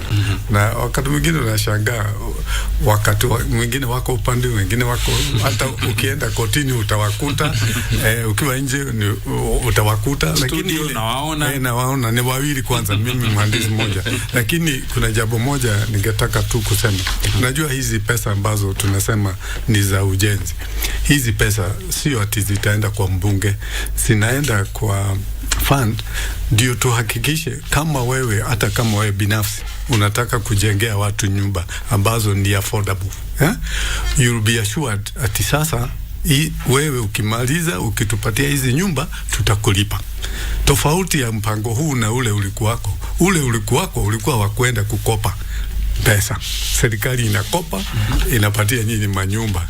Sasa tunasema hii story tutawacha. Sisi ni lazima tuwe watu ambao tunasaidiana. Wale ambao wanaweza kulipa ile pesa tunasema tulipe, lakini tukisha jenga, you are assured wewe utalipwa pesa. Ndio tuweze kuinvite wale watu ambao wako na rasilimali zao za kujenga, na hata counties na hata area zote pahali tuko na mashamba tuweze kusaidiana sana. Ni juu ya mambo ya ajira. Unajua tuko na milioni 5 hivi za vijana, na tunasema kama tunaweza kujenga hizi nyumba, hao vijana wetu wanaweza pata kazi. Lakini lile lingine ambalo ni la muhimu, hao mawakili ndio nashangaa kwenda kotini. Najiuliza walikuwa wapi wakati tulikuwa tunafanya public participation. Hawakulete hizi sasa hiyo mambo yote ambao wanasema wanaweza kwenda kuhakikisha iko kwa koti. Kwa sababu walikuwa hapa ni wa Kenya.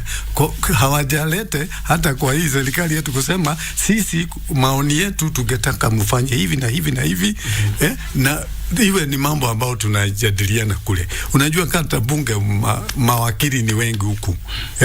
Sasa lile tungetaka ni watu waache mambo ya kuvurutana. Hii nchi tuko na shida. Kuna watu hawana manyumba. Hakuna haja ya kuambia wananchi ambao wananyeshewa wako kwa baridi ati sasa wacha tuongee hii maneno kwa makoti, mwaka moja mwaka mbili. It is an emergency. Na ubaya wa watu wengine Kenya hii, wao wakiwa wameshiba na wewe huna chakula, wanaweza kukwambia wacha tuonane next week, tuone hii maneno iko namna gani.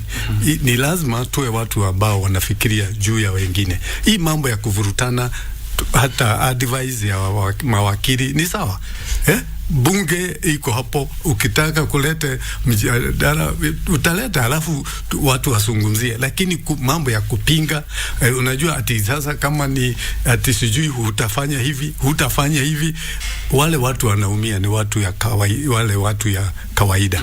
Sisi tungetaka watu wote tunakutana, tunajadiliana mambo ya shida za Kenya, na alafu tunasema hii ndiyo mambo yale mazuri ya Mkenya.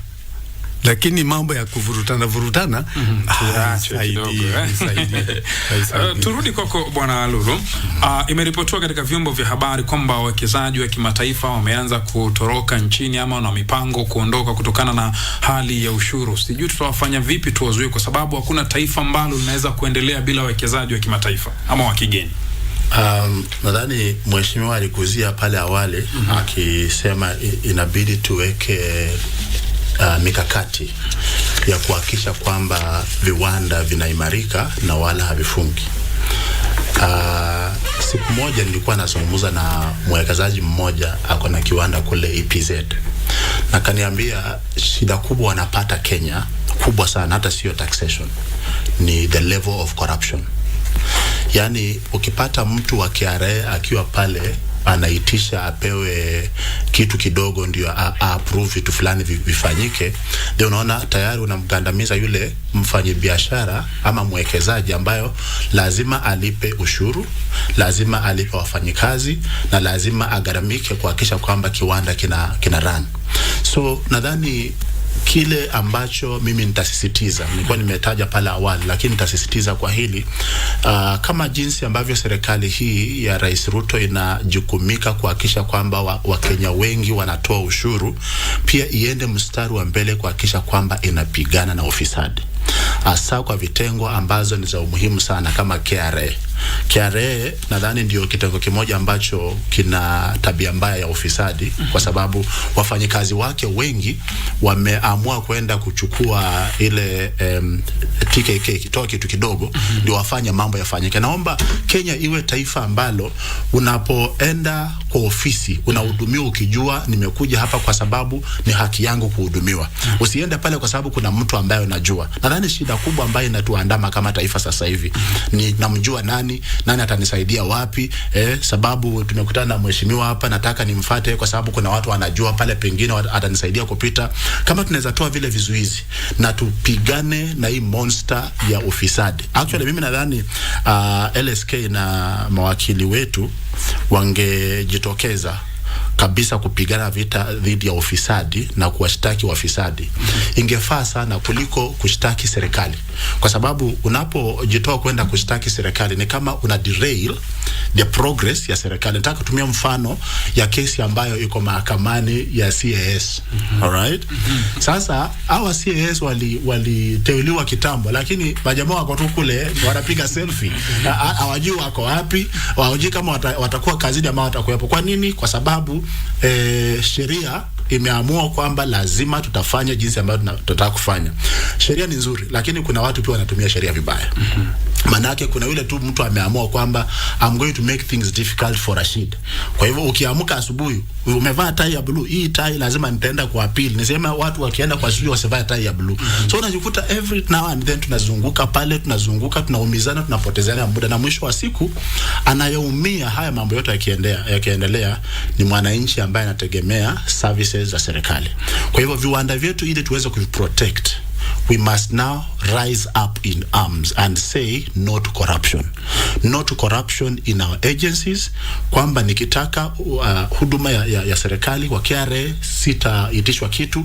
Benki, kuna hata mabenki pia wamekuwa wafisadi, sababu ndio wakusaidie lazima uko unajuana na mtu fulani, sijui unapitia kona gani, nani unapatia nini ndio uweze kusaidika. So corruption is the menace ambayo ina affect wawekezaji wetu. Ukiwafuata ukae nao chini watakuambia shida kubwa ni hiyo corruption, kwa sababu vitu ambavyo tunatengeneza mheshimiwa amezungumzia kiwanda cha Limuru, kiwanda cha Bata, ambacho ni mmojawapo wa viwanda ambavyo tunajivunia kama taifa. Lakini ukiwafuata wale uongee na wao utapata kwamba production zao ama services zao zinakuwa appreciated inchi za nje kuliko inchi za hapa nyumbani, wateja wa hapa nyumbani. Kwa sababu hapa nyumbani kweli tumezoea vitu ambavyo ni bei nafuu, vitu ambazo kidogo vinatusumbua. Unaona, alafu shida sasa ya mitumba, vitu za kutoka nje ya nchi zinakuja zinaharibu soko. Kwa hivyo to protect the production here, nashukuru hii finance bill imekuja na condition kwamba tunataka ku protect local production, manufacturing hapa nchini. So that kama mimi naweza kupata kiato kizuri cha bata hapa Kenya, kwa nini ninunue kiato 15,000 kutoka Turkey ama Italy na ile hali naweza pata kiato kizuri kutoka hapa? So nataka maybe kuomba wabunge na sasa hata wana sheria sasa kujitokeza na kudefend the right of the local consumer by fighting corruption and also defending the local manufacturing and industries. Mimi nafurahia sana David sasa ako sawa. Unajua kidogo mheshimiwa, ni rushe swali huko alafu nitakuja kwako. Bwana Gisore, hivi majuzi rais amekuwa akitangaza kwamba bei ya unga itashuka chini hadi shilingi 150, lakini hadi kufikia sasa bei hiyo haijashuka. Kuna unga ambao unauzwa 170, 190, kuna wengine hadi 220. Watu wanauliza, je, shida iko wapi? Na bajeti tayari ishapitishwa, mswada ndio ushapitishwa, sasa ni sheria. Swala hili litashughulikiwa vipi? Ama ndo tujitayarishe kwamba bei itazidi kupanda zaidi? Kulingana na mimi naona kwamba kuna masuala muhimu ambayo hatujaangalia. Masuala muhimu ni kwamba kuna ukulima wetu tuangalie kwa kina. Ukulima wetu, kuna wakulima wale ambao vile wamesema wana protect local investors, wale wanatengeneza. Pia mkulima ule wa local angaliwe sana. Tusiwe kila wakati tunaanza kwenda ngambo kuleta mahindi.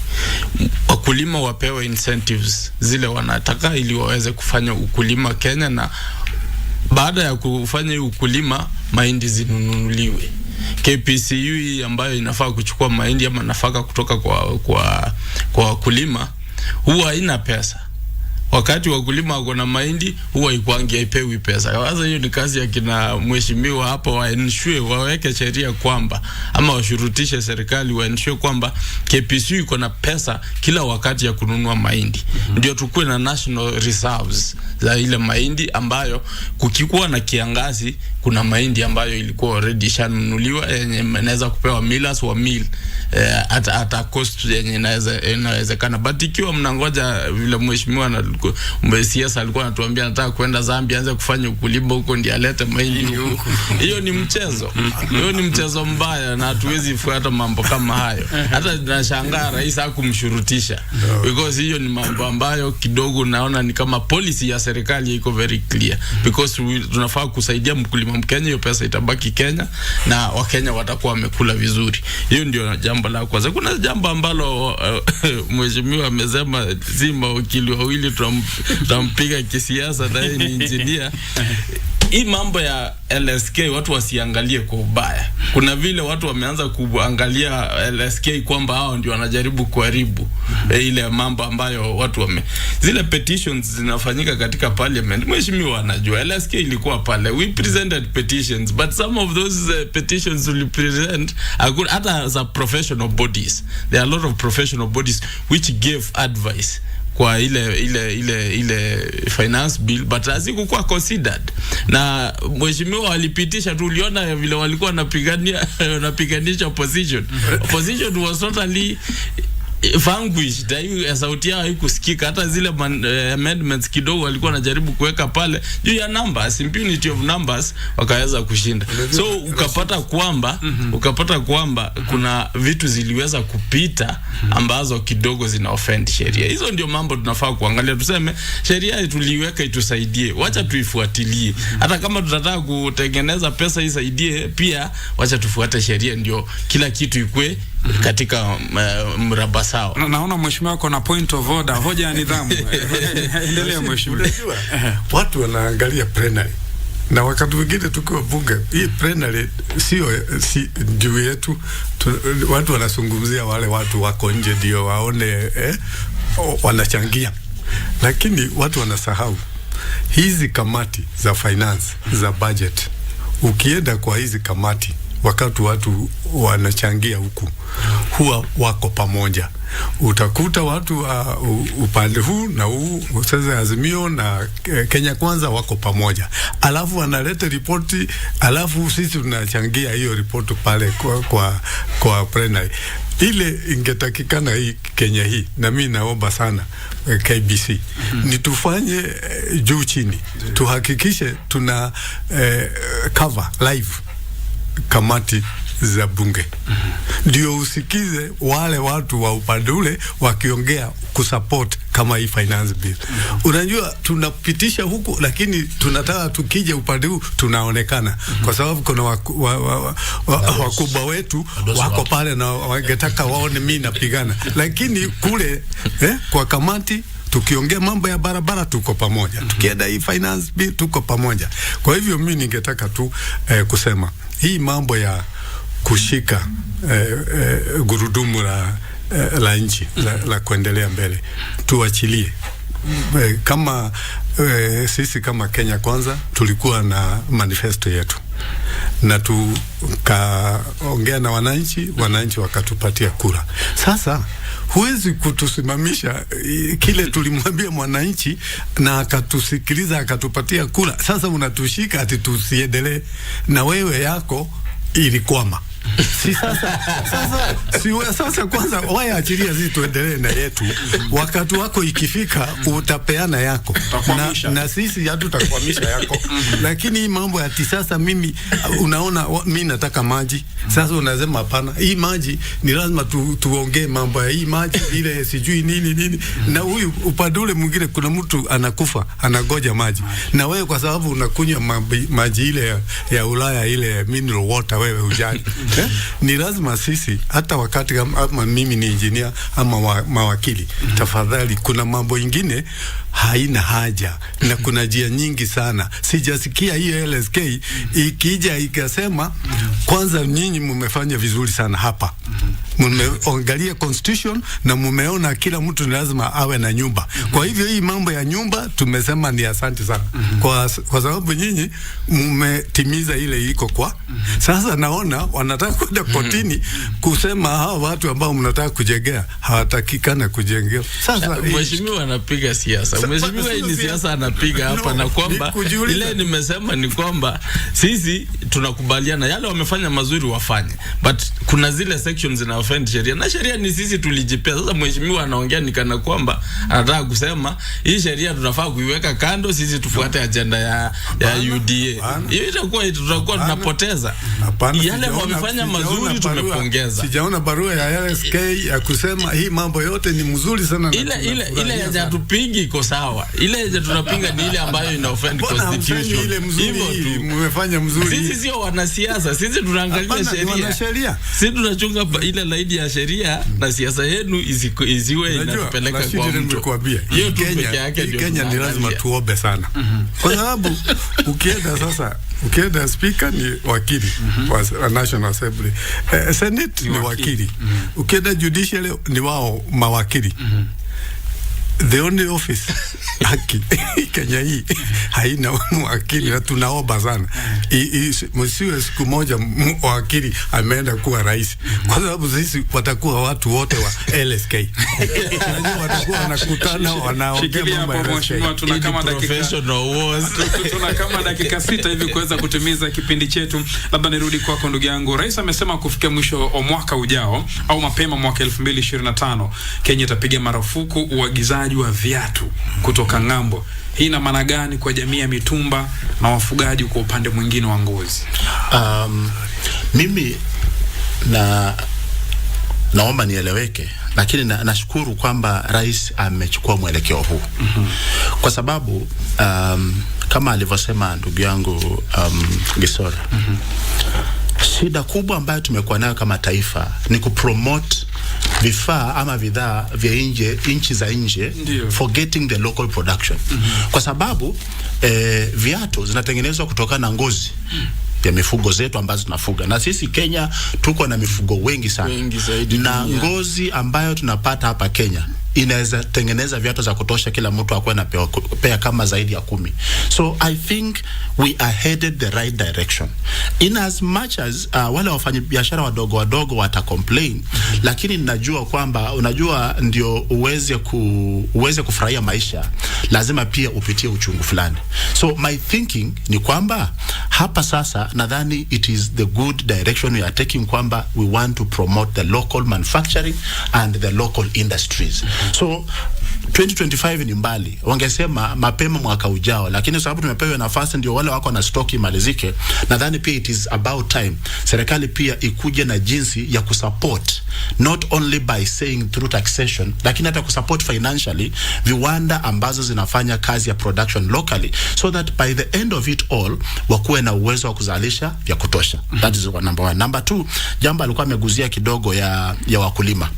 Wajua wakati ambapo serikali inapanga ratiba zake na kusema wanataka nchi iwe na chakula cha kutosha, lakini hawawekezi pesa za kutosha za kuweza kupurchase kutoka kwa local farmers, jinsi wakili alivyosema, inatuweka in a very complicated situation, kwa sababu ukipatia mkulima fertilizer, umsaidie hata na mbegu, alafu wakati wa mavuno chakula yake ni kama inamwagwa, sababu kuna wakati mimi nakumbuka hapa Kenya mahindi ilifika shilingi 800 gunia, na mtu amewekeza pesa mingi kwa shamba lake, so ina demoralize wakulima. Nadhani tungeenda mwelekeo kama wa Tanzania, ambapo wanasema hakuna chakula cha taifa kitaondoka nje ya mipaka zetu until we have sufficient in our stores. Alright, so tunataka NCPB ikuwe empowered nao pia wapewe pesa, kwamba wakati ambapo mavuno yanafanywa tukuwe tuna uwezo wa kupurchase local chakula ambacho kimezalishwa locally, mahindi yachukuliwe kwa bei nzuri, ndio mkulima naye I feel kwamba hata naye ni mfanyikazi, kwa sababu sio lazima niende ofisi ndio nilikuwa nafanya kazi. Mimi nikimaliza kulima shamba nipate gunia zangu 50 za mahindi, nikijua kila gunia nitauza na shilingi 1500. I'm a proud farmer. Na next time nitaweza kulima zaidi. Asante bwana David Alulu. Kwa kumalizia hapo, mheshimiwa, na wewe tukupatie nafasi closing remarks zako kuhusiana na swala hili. Kwanza mimi kama engineer, mimi zamani nilikuwa naitwa bwana local content, sababu wakati nilikuwa nafanya kazi kwa railway, kazi yangu ilikuwa ya kutengeneza local spare parts. Na ningetaka kusema hivi, ile mpango ya serikali iko ya kuinua viwanda zetu, ni kweli tunaweza. Kama vile mwenzangu amesema hapa, tuko na raw materials hapa. Tunaweza kuleta technology ambao tunaweza kucompete na hata hizo vitu zinatoka nje. Ile tu tunahitaji ni sisi kama wa Kenya tuwe watu ambao wanajivunia yale yetu tunaweza kuyafanya. Unaona, kama ni mambo ya agriculture inputs ama machinery ama zile teknolojia tunatoa kutoka kwa institutions zile zinatu support ma university zetu research na nini, tukiungana zote pamoja, najua tunaweza kutatua ile shida tuko nazo. Na kama vile unasema mambo ya ngozi kwetu Limuru, unajua si ndio watu wa kutengeneza viatu. Hata kama bata iliingia Limuru 1930, kuna industries za wananchi siku hizi ambao wanatengeneza viatu hata wao. Lakini shida imekuwa competition ya hizo product na zile zinatoka nje. Kwa sababu kuna nchi zingine kutoka nje zina undercut ile production yetu hapa, ndio wanahakikisha sisi tunaumia, kwa sababu vitu zao ni kama kudump hapa kwetu. Lakini mimi niko na haki na nauliza hao wana my friends hapa, mawakili waongee na wale wengine. Tuache mambo ya kuvurutana. Sisi zote tuchukue hii Kenya, tuanze kujiuliza hii sasa tax ambayo watu watatoa, tutaifuata namna gani, na kubali na mambo ya ufisadi na ile ingine. Nikimalizia kabisa, we must bring the cost of maintenance ya plant and machinery hapa na services zote chini, kwa sababu sisi kama wa Kenya tunapenda vitu mpya, lakini ukifuatilia kile mpya tulinunua last year kifanyi, ukienda hospitali hii mashini iko chini. Kama sisi zote tuge maintain even what we acquire, we will bring the cost of learning our economy. Asante sana engineer, asante sana Bwana Gibson. Naambiwa kwamba una sekunde 30 na wewe kuweza kukamilisha. yangu ni kushukuru mheshimiwa na wakili Alulu kwamba sasa tumeanza kuongea ile lugha ambayo nataka kusikia kwamba mimi hata sio hiyo peke yake kwamba rais amesema ni viatu, hata nguo. Wacha tuvae Kenya, wacha tuvae viatu na nguo za Kenya. Hiyo ni kitu ambayo tunaweza kutimiza. Tukivaa Kenya, tukikula Kenya, viatu na nguo pia zikuwe Kenya. Na hiyo manufacturing engineer ambayo anaongea, nimefurahia kwamba yeye alikuwa anaitwa Mr. Local Content. Hiyo ni kitu muhimu sana. Kuna zile vitu kama hii green emissions ambayo rais alikuwa anaongelea pale Paris. But kidogo kulingana na maoni yangu ni kuona kwamba rais angekuwa ameweka mikakati through mheshimiwa kama huyo amsaidie kutengeneza hata ile vitu kama hizi batteries. Batteries tukue a center of manufacturing ya batteries. Za ambazo zinaweza kuwekwa katika zile magari ambazo tukate emissions. Hiyo ingeendelea kusaidia Kenya zaidi. Na tungefanya ile manufacturing ya hiyo local content itusaidie sana. Asante. Namuona Ben Kamute na niwashia tochi, utadhani niko gizani, lakini kuna mataa chungu nzima hapa, kumaanisha kwamba muda wangu haonami. Msikilizaji, ni saa 3 na dakika 1 sije Jona Ngare akanishika matai. Nikushukuru sana Bwana David Alulu kwa kuja studioni asubuhi ya leo. Thank you very much. Mheshimiwa, asante sana kwa kuja, tuonane tena. Na vile vile pia asante sana ndugu yangu. Mtazamaji, basi itifaki imezingatiwa. Wote ambao wamefanikisha kipindi hiki, mwenzangu upande wa pili ni Dora Manya, na kuregesha kwao wenzangu Ram Aguka na vile vile pia Victor Olo. Naona kuna mwanadada kule Victor, ni nani huyo? Nimesahau Dorin, huyo ni nani huyo? Mtazamaji, hadi Jumanne ijayo, kwaherini kwa sasa. Asante.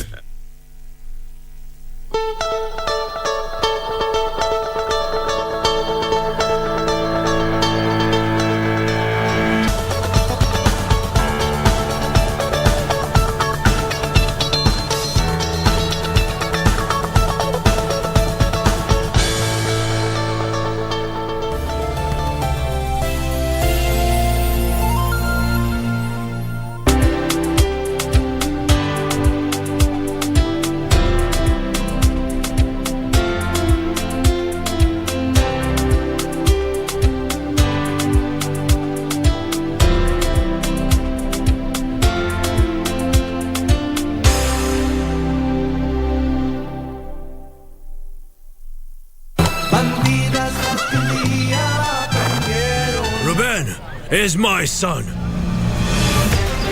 My son. I won't go out there to crush Rodrigo Irazabal. Have you gone crazy? Can't be in that house anymore. Really, it's all because of her again, right? No. Rodrigo, I really need to talk to you right now.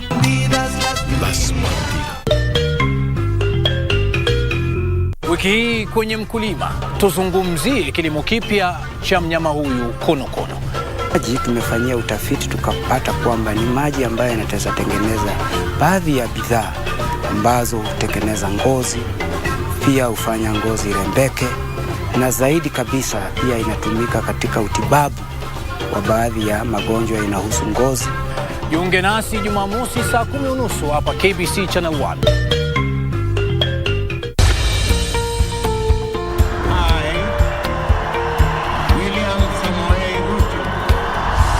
After the dust settled on rigorous campaigns, Kenyans are waiting for elected leaders to deliver on their pledges.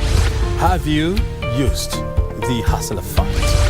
When your children sleep hungry, when you can borrow 500 or 1,000 shillings and they have some food on the table. So the 500 you're giving me now is my purchasing power has literally been diminished comparing to probably even January or December. But how have the leaders performed so far?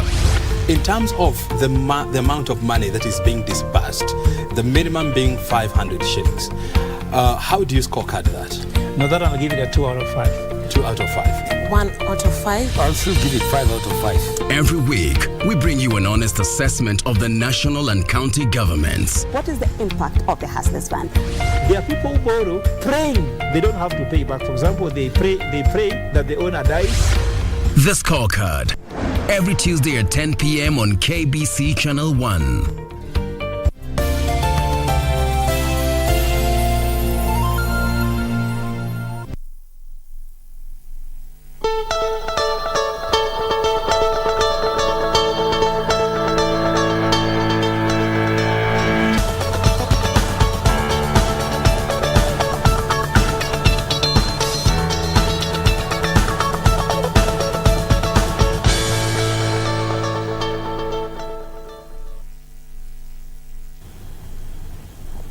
Right, welcome back. We continue with this morning show right here on Good Morning Kenya. It's all about matters concerning your health. And now let's shift gears into obesity and infertility. Let's talk about matters concerning you. So, ask your questions, okay? The hashtag as always is Good Morning Kenya at Ram Maguko and at KBC Channel 1. Can obesity affect your fertility? As a man, can it affect you? What about as a woman? Can it affect you? Well, this morning, the conversation is about this. I am with Dr. Charles Muteshi. He is a gynecologist and a fertility expert. Thank you so much for coming, Dr. Thank you very much for having me. And of course, my name is Ram Maguko from wherever you're watching us from. It's a pleasure being with you today. Now, first things first, Dr. let me ask just to clarify. Is there a difference between being obese and being overweight? Certainly, yes. It's because we use a scale that determines what is optimal weight for height. Yes. And we've used something called body mass index for a long time. And the normal body mass index for adults would be anywhere between 18.5 or 18.5 up to 25. So when we're within that range, yes, weight for height, you are normal, and we will say that's normal weight. And can you do that at home? You can do that at home, and luckily now we've got all manner of gadgets. All you need is to measure your weight and height, and punch in some numbers, and it will give you your body mass index. If it goes more than 25, then we will start saying that you are overweight, which means that your weight for your height is a bit higher than expected. And if this number goes above 30, then we'll be saying you are obese. Now, of course, we also have classes of obesity, yes. Class 1, 2, and 3. If it's above 40, then that's pretty problematic. All right. Yeah. All right. So above 40, that's danger zone. Very problematic, above 40. But now, Dr. do you have the ability to just help us to understand this? You mentioned the BMI as a means of calculating whether I am obese or overweight. And you mentioned above 30 is being obese and above 25, is that so? So above 25 is overweight. Overweight. Above 30 is obese. Obese. Now, how can I calculate my BMI? You just from home, wherever I am. Help me understand that. In very simple mathematics, and yes. I think most of us have done some form of maths where you multiply and divide. So you take your weight. In kilograms, and then you take your height in meters, and you multiply the height, you square your height, and basically take your weight divided by the square of your height. All right. So, yeah. So your height in meters square over your weight. It's the other way around. It's a weight over your height. Oh, weight over height. Yes, please. All right. So your weight divided by your height, it should be less than 25 for you to know that you are not overweight. Absolutely. All right. So, ladies and gentlemen from home, make sure that you do that. Calculate your weight in kilograms, divide it by your height, square. Yes. All right. And if it is less than 25, you have a normal weight. Absolutely. If it is above 25, you are overweight. And if it's above 30, you are obese. Yeah. Now, let's talk about this group. You can ask Google as well. It will help you to calculate. You can ask Google. Yeah. But my Google has really made people to... All right. You can also go to Google. Yeah. The doctor has said so. Now, let's talk about obesity, Dr. Harry. Can obesity affect the fertility of a man and a woman? If so, how does it do that? It does affect, and it's in what we would describe as a dose-dependent manner, which means that the higher the BMI, the more likely that the effect will be bigger.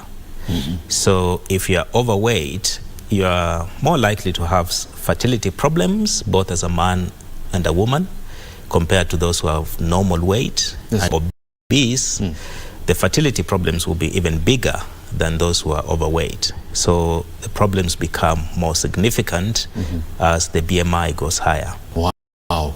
So for some reason that being obese can make it hard for a lady to get pregnant. Is that true? It does, because to get pregnant, you as a lady need to be ovulating or releasing eggs every month at a predictable period. If your weight increases, then the hormones kick in and they confuse the body. So fat is actually quite active. It produces hormones.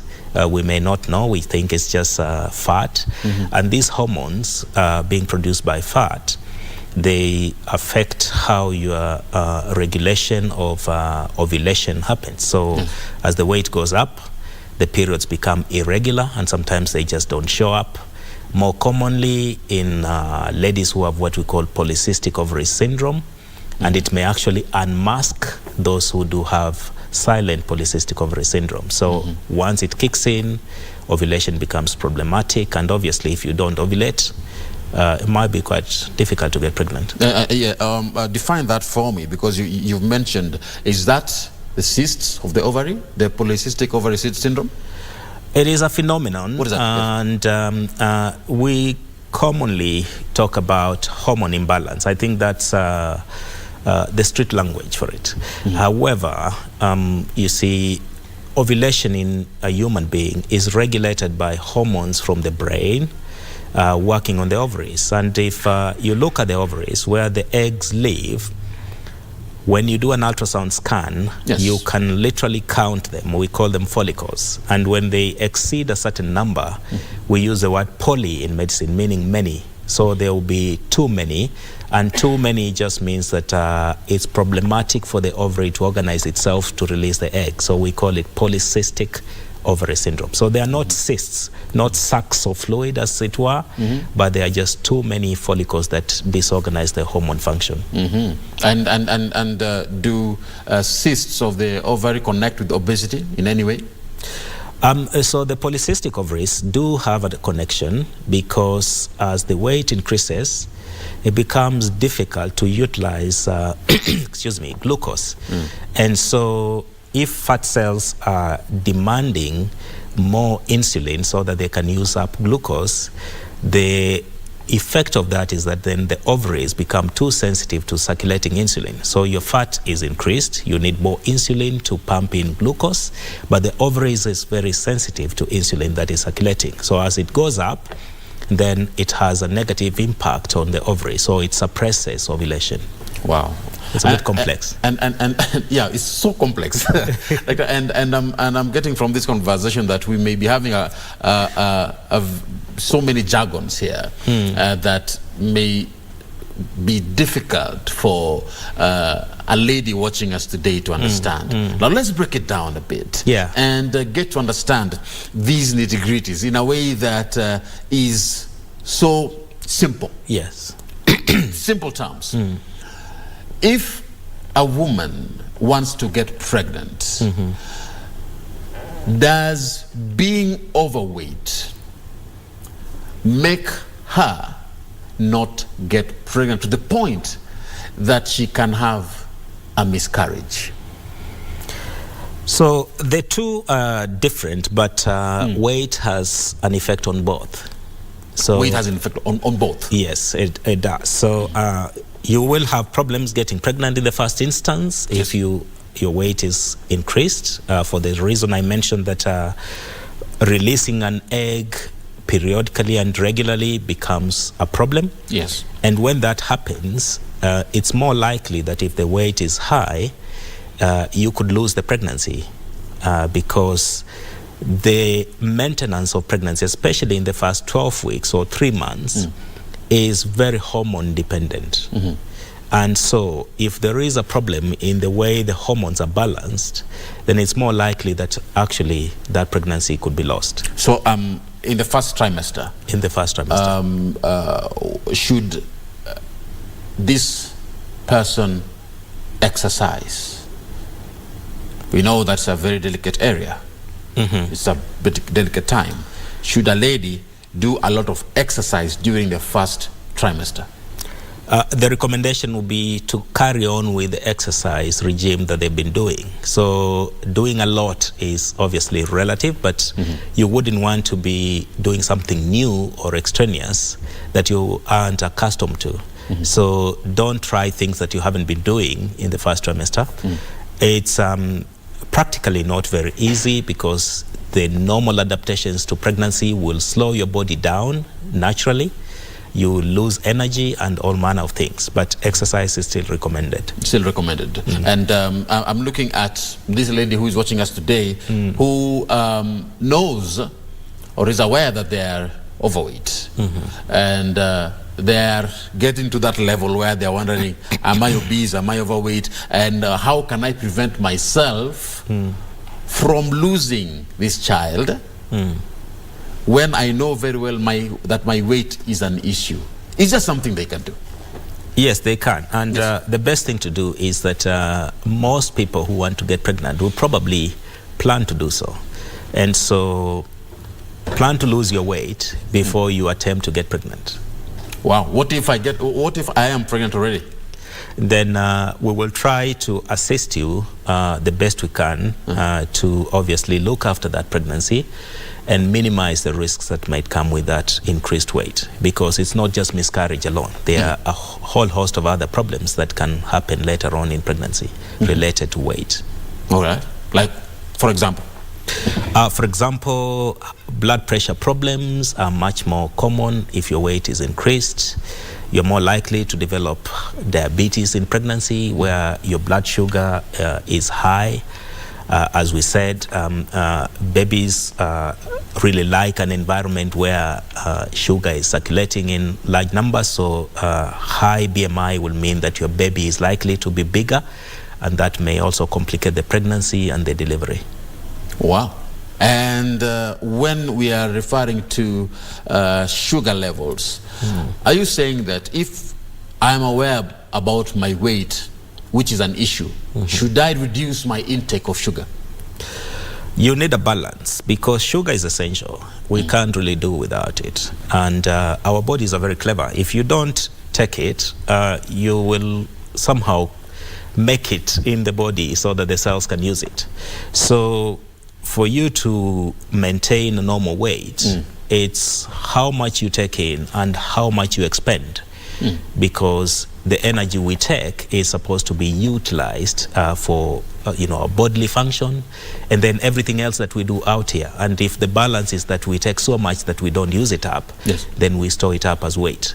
So you need to use up more, find up activities that can utilize that energy, whereas you can reduce the intake, but you can't really do without it. All right. Still, remember, ladies and gentlemen, we are talking about fertility issues here, or infertility and obesity. And when we talk about this first trimester, like we are aware that many tend to handle themselves like eggs, especially once they realize they're pregnant. They would want to reduce on their activities and on the things that they do. Is that advisable? And especially in regards to somebody who is obese? What you do shouldn't really change so much unless it's extreme. For example, you can't quite go horse riding, or mountain climbing and stuff like that. But what about washing? You bend over? Yeah, that's very normal activities, and that should not really be altered. I mean, if you are going to work, you should really work. If you run, jog, you should really do such activities. It doesn't mean that they will affect your pregnancy. Not at all. All right. What about to the men? Can obesity affect the sperm count of a man? Yes, it does. And as I said, in ladies, it's also a dose-dependent problem, so that if your weight keeps going up, your sperm count is likely to keep going down. Say that again. If your weight goes up, your sperm count is more likely to go down. It may decrease. It's not the only reason You're why it goes. may. Yes, it may decrease. It may not be the only reason why your sperm count will be low, but it's more likely that your weight will significantly affect how your testes function and produces sperm.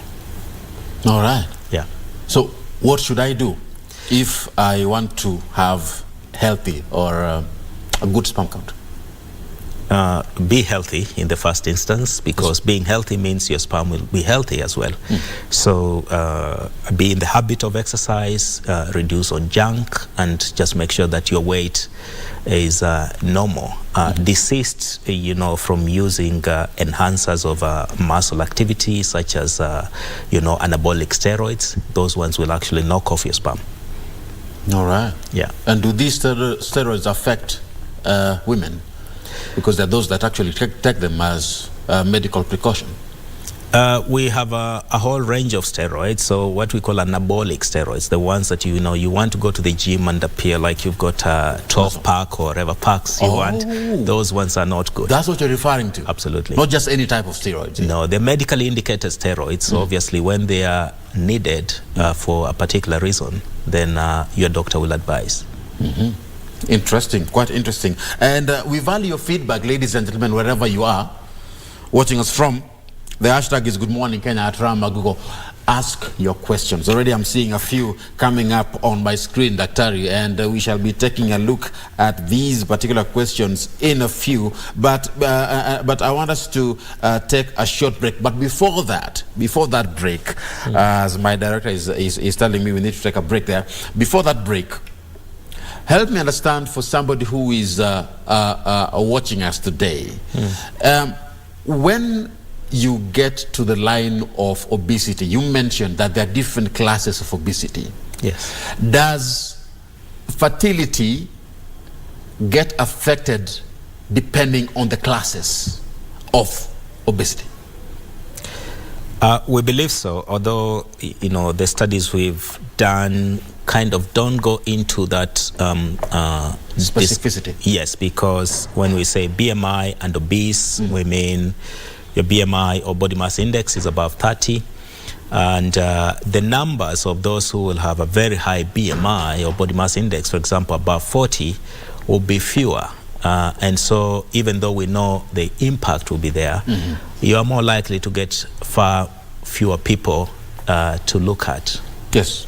Yeah, so it is safer to say, don't be comfortable that your BMI is less than 40 but above 30, so you're right. Let's work with 30 as being the cutoff. So let's strive to have our BMI below 30. All right. Thank you so much. I want us to take a short break, and then we will be back. And before I do that, there is a question here by Mercy. And Mercy is saying, there are those who are overweight and obese, but they don't look so. They don't look obese, they don't look overweight. Can they overlook this BMI issue and focus on how good they look? That's a question that has been asked. You'll answer that after this break. Absolutely. All right, keep it. Good Morning Kenya. We'll be back in a bit. It's all about obesity and infertility.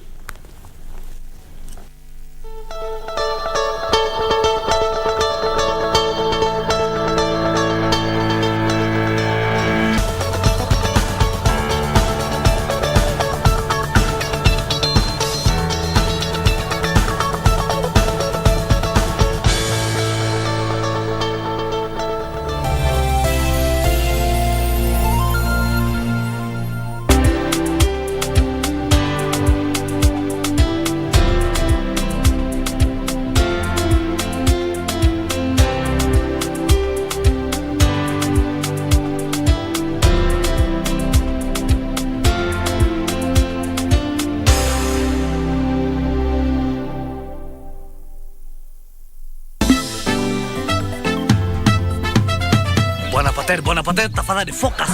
We are not here to talk about your wife. Sanjay. And for you, Mr. Sanjay. Shut up! I said rich kids. You are neither rich nor a kid. Bosire, nyamaza, utatolewa hasira za Michelle. Galo, you are closing the line now. Are you saying that I don't know to operate a smartphone? Oh, no, I'm not talking about you. milango ya gereza ilifunguka, then I Atito, cha mwenzako kikinyolewa, chako tia maji, so you are next. Please say purest for my...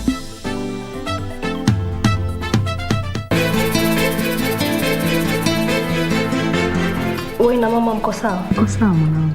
Unakumbuka kabla sijasafiri nilikwambia kuwa when I come back I'll make things right. Hebu focus na mambo ya shule. Mambo ya baba na mama wa shule watafix issue zao wenyewe. Abel is my son. Me and my wife Zari tumechoka kuwa mlezi wake. Now take him with you. Wendo kamlee. You know, Wakili, sometimes I think you're too strict.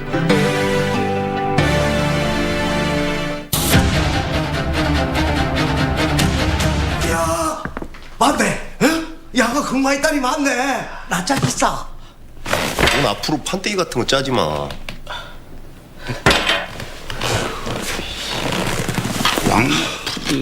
그래. 뭐 조금 후져도 조용하기만 하면 되지. 나하고 일 하나 같이 하자. 오, 신세계에서 이정재가 된 기분. 뭡니까?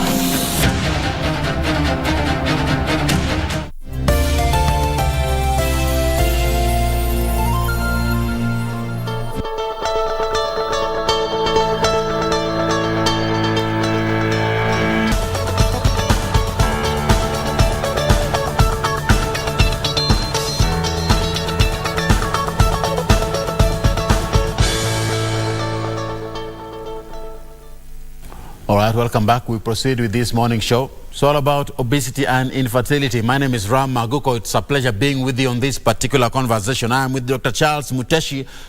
He is a gynecologist and fertility expert in this conversation this morning. And Dr., before we took that break, we were talking about there are those who look okay. And there was a question here by Mercy.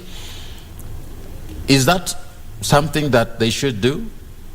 And in particular, ameuliza swali hivi. This is a question that has been asked. And she says that there are those who are overweight and obese, but they don't look so. They don't look like it. Can they overlook this BMI issue and focus on how good they look? You can ask another question. Obviously, weight, things like blood pressure, blood sugar, they may not have a direct, effect on your health as it is if you don't talk to the doctors. And you may not come to us saying that I feel unwell because my weight is increased. However, we do know that increased weight has significant effect and impact on general well-being. And it's not just fertility alone. Yes. And so you may not feel unwell, but there will be a problem with it. And so it would be advisable for general well-being to keep yourself within a normal weight parameters. I'm sure you will feel well as look good. And I don't mean those who are overweight don't look good, but you probably will look okay if you lost your weight because you'll be healthier, and we will be less worried about other problems. And it's not just fertility. Yeah. And even though you look good, still you can work on it. You are looking good, yes, but you're overweight or you're obese. And you may be above, you may be 31 there. 31. And that is in regards to the BMI. You're 31 and you still feel like you're looking good. You need to work on that. Reduce on it. And you're saying that you need to keep a healthy lifestyle because it will have other effects. Absolutely, right? Yeah. Now, let's move on, and thank you, Mercy, for that question. I will sample more questions as we proceed with this conversation, okay? Now, let's talk about belly fat. Still an issue. Is that a concern that we need to really raise when you talk about belly fat and obesity and infertility? Do they work in tandem and have adverse effects on each other? Yes, and belly fat is probably the more dangerous fat. Yes, because we have different types of fat in our bodies, and there are in medical terms, we'll say they are metabolically active in different ways, meaning that the cells in those fat compartments, they would produce different hormones, they produce different chemicals. And the fat around the belly, even though you might look slimmer and your BMI could actually be normal, but you have a bit of belly fat, that would not be good. So you're saying even if a man is slender, yeah, but as long as they have belly fat there, it's not good? Certainly not. What is it that is in this belly fat that makes it harmful? So you see, fat is an organ in itself in the body, and it does produce hormones, and those hormones and chemicals are the dangerous things that we worry about. It is not the fat itself, it's what it produces that we are worried about, and these are the things that will affect you in one way or the other. So keeping fat around by itself doesn't really harm you. It is what the fat is producing that harms you. That harms you. And if you have fat in your arms, for example, it's not as bad as fat around your belly. But incidentally, most times you will find fat accumulates around the belly before it distributes elsewhere in the body. So you wouldn't have fat elsewhere before you have fat in the belly. What about those who have already given birth? You know, some okay, not some. At least within the ladies that I know, within my circle, all of them have issues with their belly. Every lady I've met is talking about working on their stomach, on their stomach. Is that the same case? That fat, is it still harmful even for them? I'm looking at that particular lady also that has given birth. They have developed that big tummy.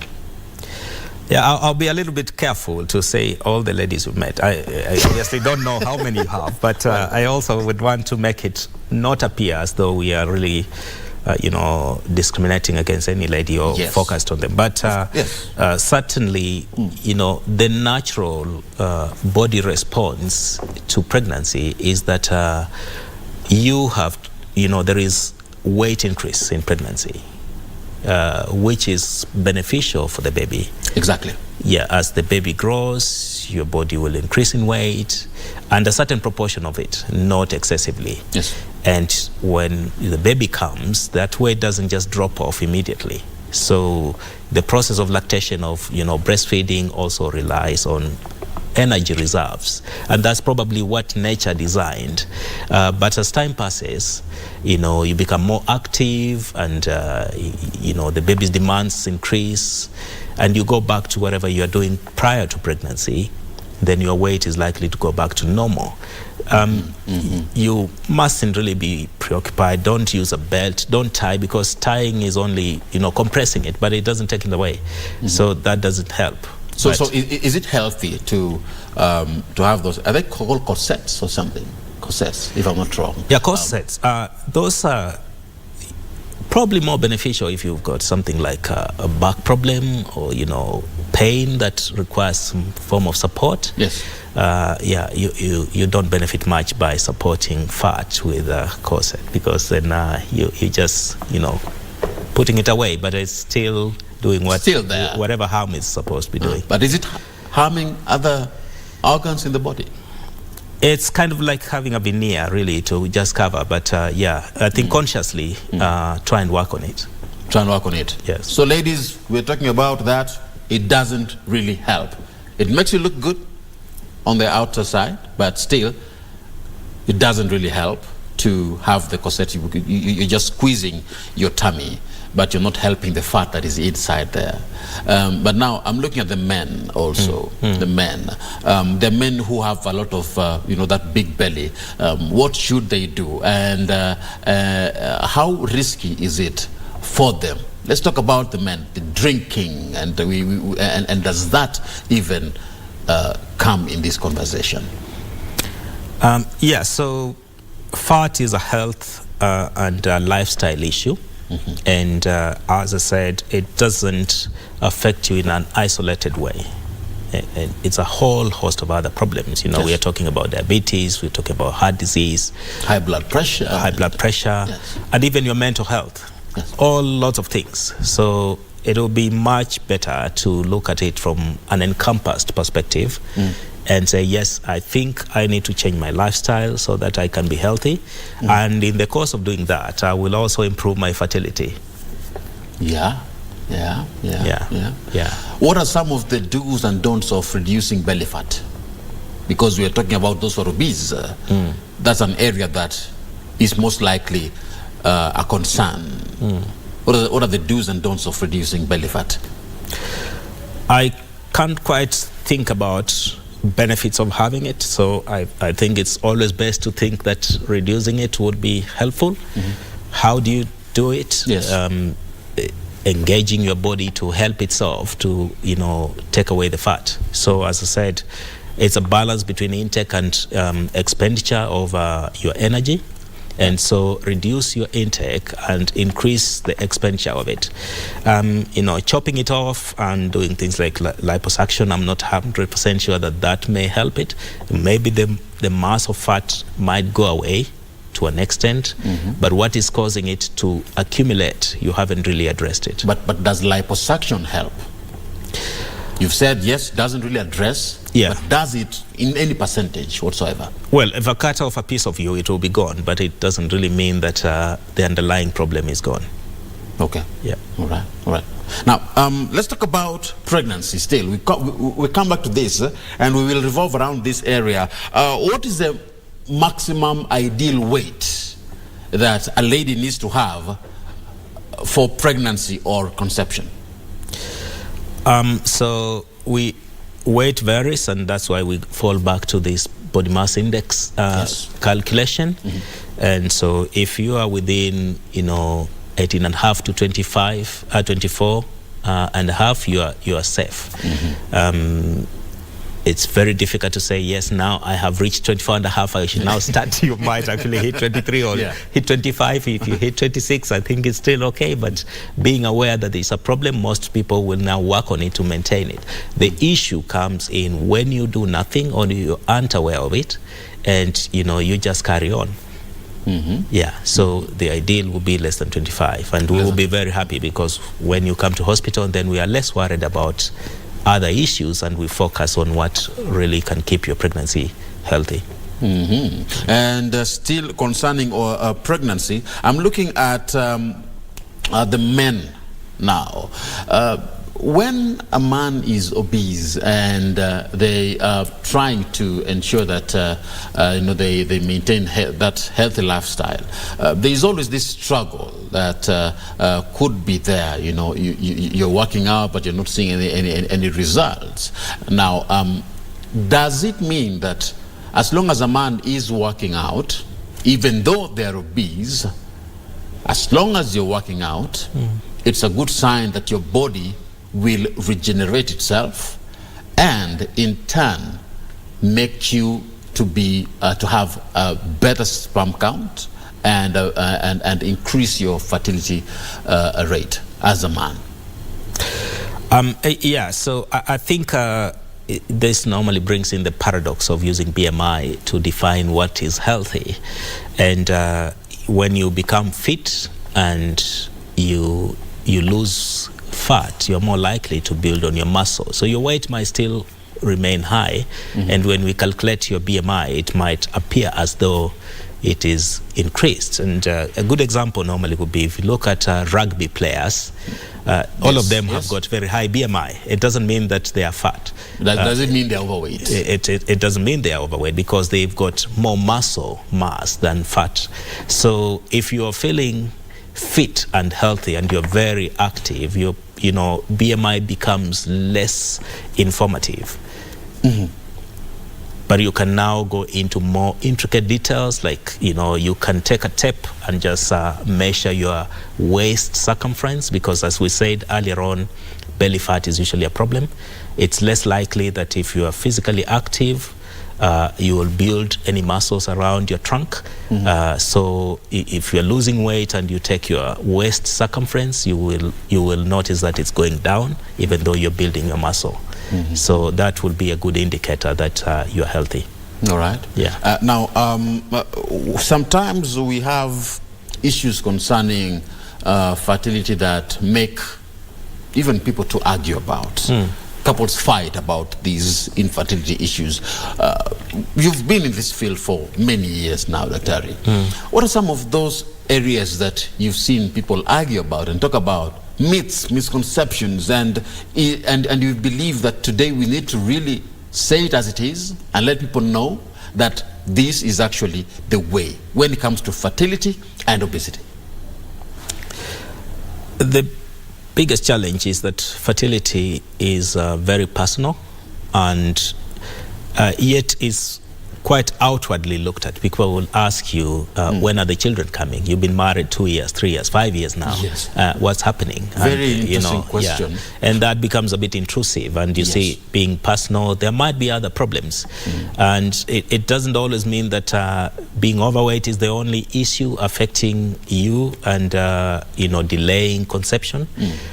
At that moment, if it's been a bit of time, like a year, 12 months of trying and nothing is coming by, then please see the doctor, because we have to do a full assessment. We have to check that, the sperm count is normal for the men, that the tubes are normal for the ladies, they're ovulating, and then we focus on things that we can change. For example, if your weight is found to be increased and everything else looks normal. So I think it's always good to know that when do you need to see the doctor, and you need to see the doctor if there is an obvious problem, or if there doesn't appear to be an obvious problem, but it's been longer, and longer here means a year of trying, then come by and we run some tests. Yeah. But for some, they may look at a year to be a normal period, like an okay period. When you take a whole year without getting pregnant, is it a cause of concern? It will be, and actually it will only be a minority who will not think it's a problem. A lot of people think that getting pregnant is that easy, and exactly, it's been a month of trying, 2 months, we should have a baby. Actually, it doesn't work that way. You have odds of less than 10% every month, even if everything is normal, that you'll get pregnant. That's why we give that duration of 12 months, because it allows nature to take its course. All right. How long does it take after miscarriage for somebody to be ready or to be fertile again for pregnancy? Physically, as soon as the pregnancy is ended and there's nothing else remaining behind, then the body kicks back into activity and you are ready to get pregnant. It is whether... And that's where it is. That's where. When does the body kick back? Yeah, as soon as the pregnancy is gone. Then if you're not on any hormones or anything else, the body is very clever. It's just like, when you bleed and you've lost a pregnancy, it's almost similar to having a period, and the next cycle is ready for fertility. So duration really is not a concern. And when we're talking about the man, sometimes men blame women in this particular area. And I need you to lay out as it should be. When a woman miscarries, is it all her fault? We're talking about infertility here. Is it all her fault? Should the man blame her or blame himself, or both? I don't think anyone should be blamed, because you are not at fault if a miscarriage happens. Yes. And it's because to make a baby, we need the tiny egg and the tiny sperm to come together. That process is very delicate, and it's fraught with error. And a lot of errors do happen, even though a baby may result from it. And it just discovers that, the organs aren't formed, maybe something is wrong, and the pregnancy will end. Where the error originates may be difficult sometimes to say. It's more likely that we notice as ladies get older, the chance of losing a pregnancy increase, but it's not always, the lady. And we probably will never really know why the miscarriage happened. So we focus more on how can we prevent a subsequent pregnancy from miscarrying, rather than trying to apportion blame on why the other pregnancy didn't carry on. All right. Can a man be infertile? What causes it, if so? Many factors, and simplest way of looking at it is to say, are you producing sperm? And is the sperm able to be deposited where it should for fertility to be all right? And so if you are producing sperm and it's not reaching, then there might be things that are blocking the pathways, for example, or maybe you are not having intercourse for other reasons. But if you aren't producing sperm, then we also look at the underlying medical reasons. You know, are you on some form of medications? Have you had any previous illnesses that can damage your sperm production? And a whole host of things. So the first thing to do, because it's difficult for a man to know whether or not they are fertile, is to have a test to check if there is sperm on the semen. And by that they need to see a gynecologist or not a gynecologist. Who should a man see? Women visit gynecologists. What about for men? The ideal scenario would be having a family physician. And, you know, this is the person who looks after the general health and well-being of individuals. Yes. Obviously, the setup here is a little different. And a lot of people know a doctor here and there, or, you know, they see somebody. And if that area falls within their realm, they will do the tests. If it doesn't, they will refer you appropriately. Now, there was a question that I had just read while you were talking a few minutes ago, and this is connected to matters concerning fertility.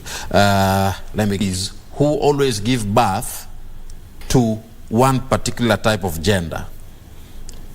Or maybe you can highlight that. Is it a fertility issue that we need to talk about? And of course, we've seen in some communities where they believe that there are some, you should give birth to boys or to girls. Who is it that needs to be careful when it comes to this conversation here? It's not easy to determine which gender a baby is born into. And actually, incidentally, it's the gender of the sperm that determines the gender of the baby. So, meaning the man. Yes, the man. It's whether it's the boy sperm or the girl sperm that fertilizes the egg. The egg will always become whatever it's fertilized to become. So obviously it's the women who get pregnant and get the baby out, but it is not them who decide. And because you're talking about fertility, are there types of food that somebody should eat for them to get a boy or a girl in particular, depending on their preference? Well, I wish I knew, and we probably don't have any of such type of food. They don't exist? No. You know, there are rumors out there that if you eat this type of food, you'll get a boy, and if you eat this type of food, you'll get a girl. You're just probably enriching a vendor. You're just promoting a business. Now, Dr. Are there illnesses that cause infertility? Yes, there are, and there might be, you know, conditions, especially in our environment, that are quite prevalent and preventable, sexually transmitted infections, quite notorious, and they are very easy to pass between individuals. And what they would do is basically damage the internal organs and, you know, block access of sperm to the eggs or the other way around. So that's the commonest possible cause of subfertility. And then there are other illnesses, for example, you know, people with cancer who require medical treatment. You know, the treatments can affect how their eggs or the sperm is produced. If someone wants to get a hold of you, Dr. how can they do that? Because I'm sure that some may have questions that they may want to have a side chat with you. Is there a way that they can get a hold of you? Usually I'm available at the Aga Khan University Hospital in Nairobi. And the good thing is that we are able to see our patients both physically and virtually. So those who aren't around Nairobi can always arrange an appointment online. I wonder how virtual conversations take place. when it comes to fertility issues, you don't need to see somebody physically for them to get the proper diagnosis. Just as good as they're watching me. They do work. They do work. They do work. They do work. Yeah. Dr. I want to have us to have a final word in regards to this particular issue of obesity and infertility, and just looking at what we've been tackling this morning. It is a concern that yes, we may have issues concerning our weight, but we can work on them. And if you need your fertility to be there, then exercise a lot. Now, I want you to address one particular area, and this is in regards to a food that we eat, the food we put in the microwave, and what are these types of food that we take affecting us in this conversation? And you mentioned fast foods earlier on.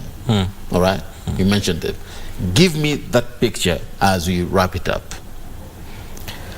It's more likely that microwavable foods are highly processed, and you know, they're so laden in calories. Yes. And there might be other things in them, but when you have such a high concentration of processed and calorie-rich foods, then you know, you're probably getting all that going into your reserves, because your body can't keep up with what you're taking, and so it quickly packages that and stores it up.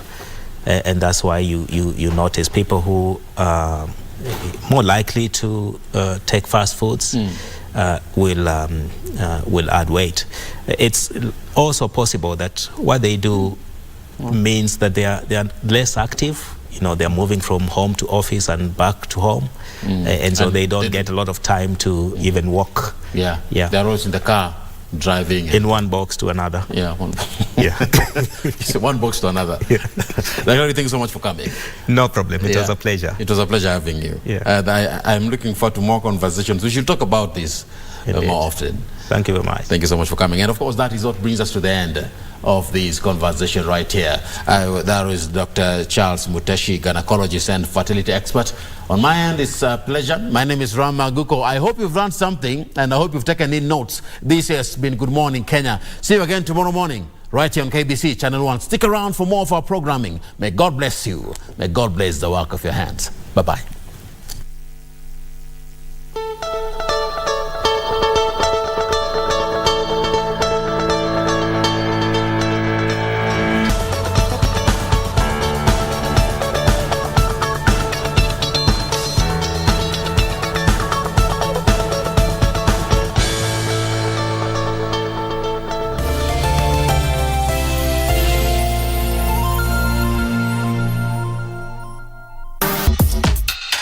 I feel like Africa is not taking its space in the global design industry because I see other big brands manipulating our culture and selling it to us as their own, and it's quite sad.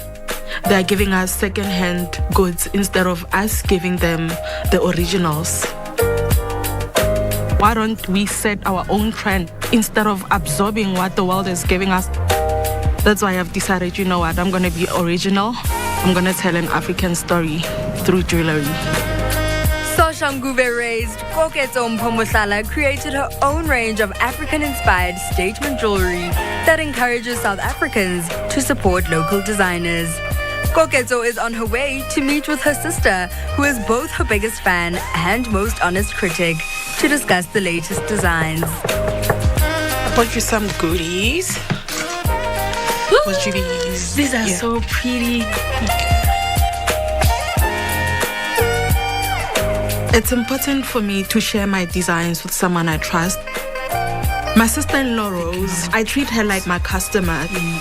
I love. Okay, let me show you the next. If I make something and I get a bad reaction from her, I know that, okay, it means it's a bad design. So having her around me, it's actually quite important. She's coming in as someone from the outside, and she's very honest.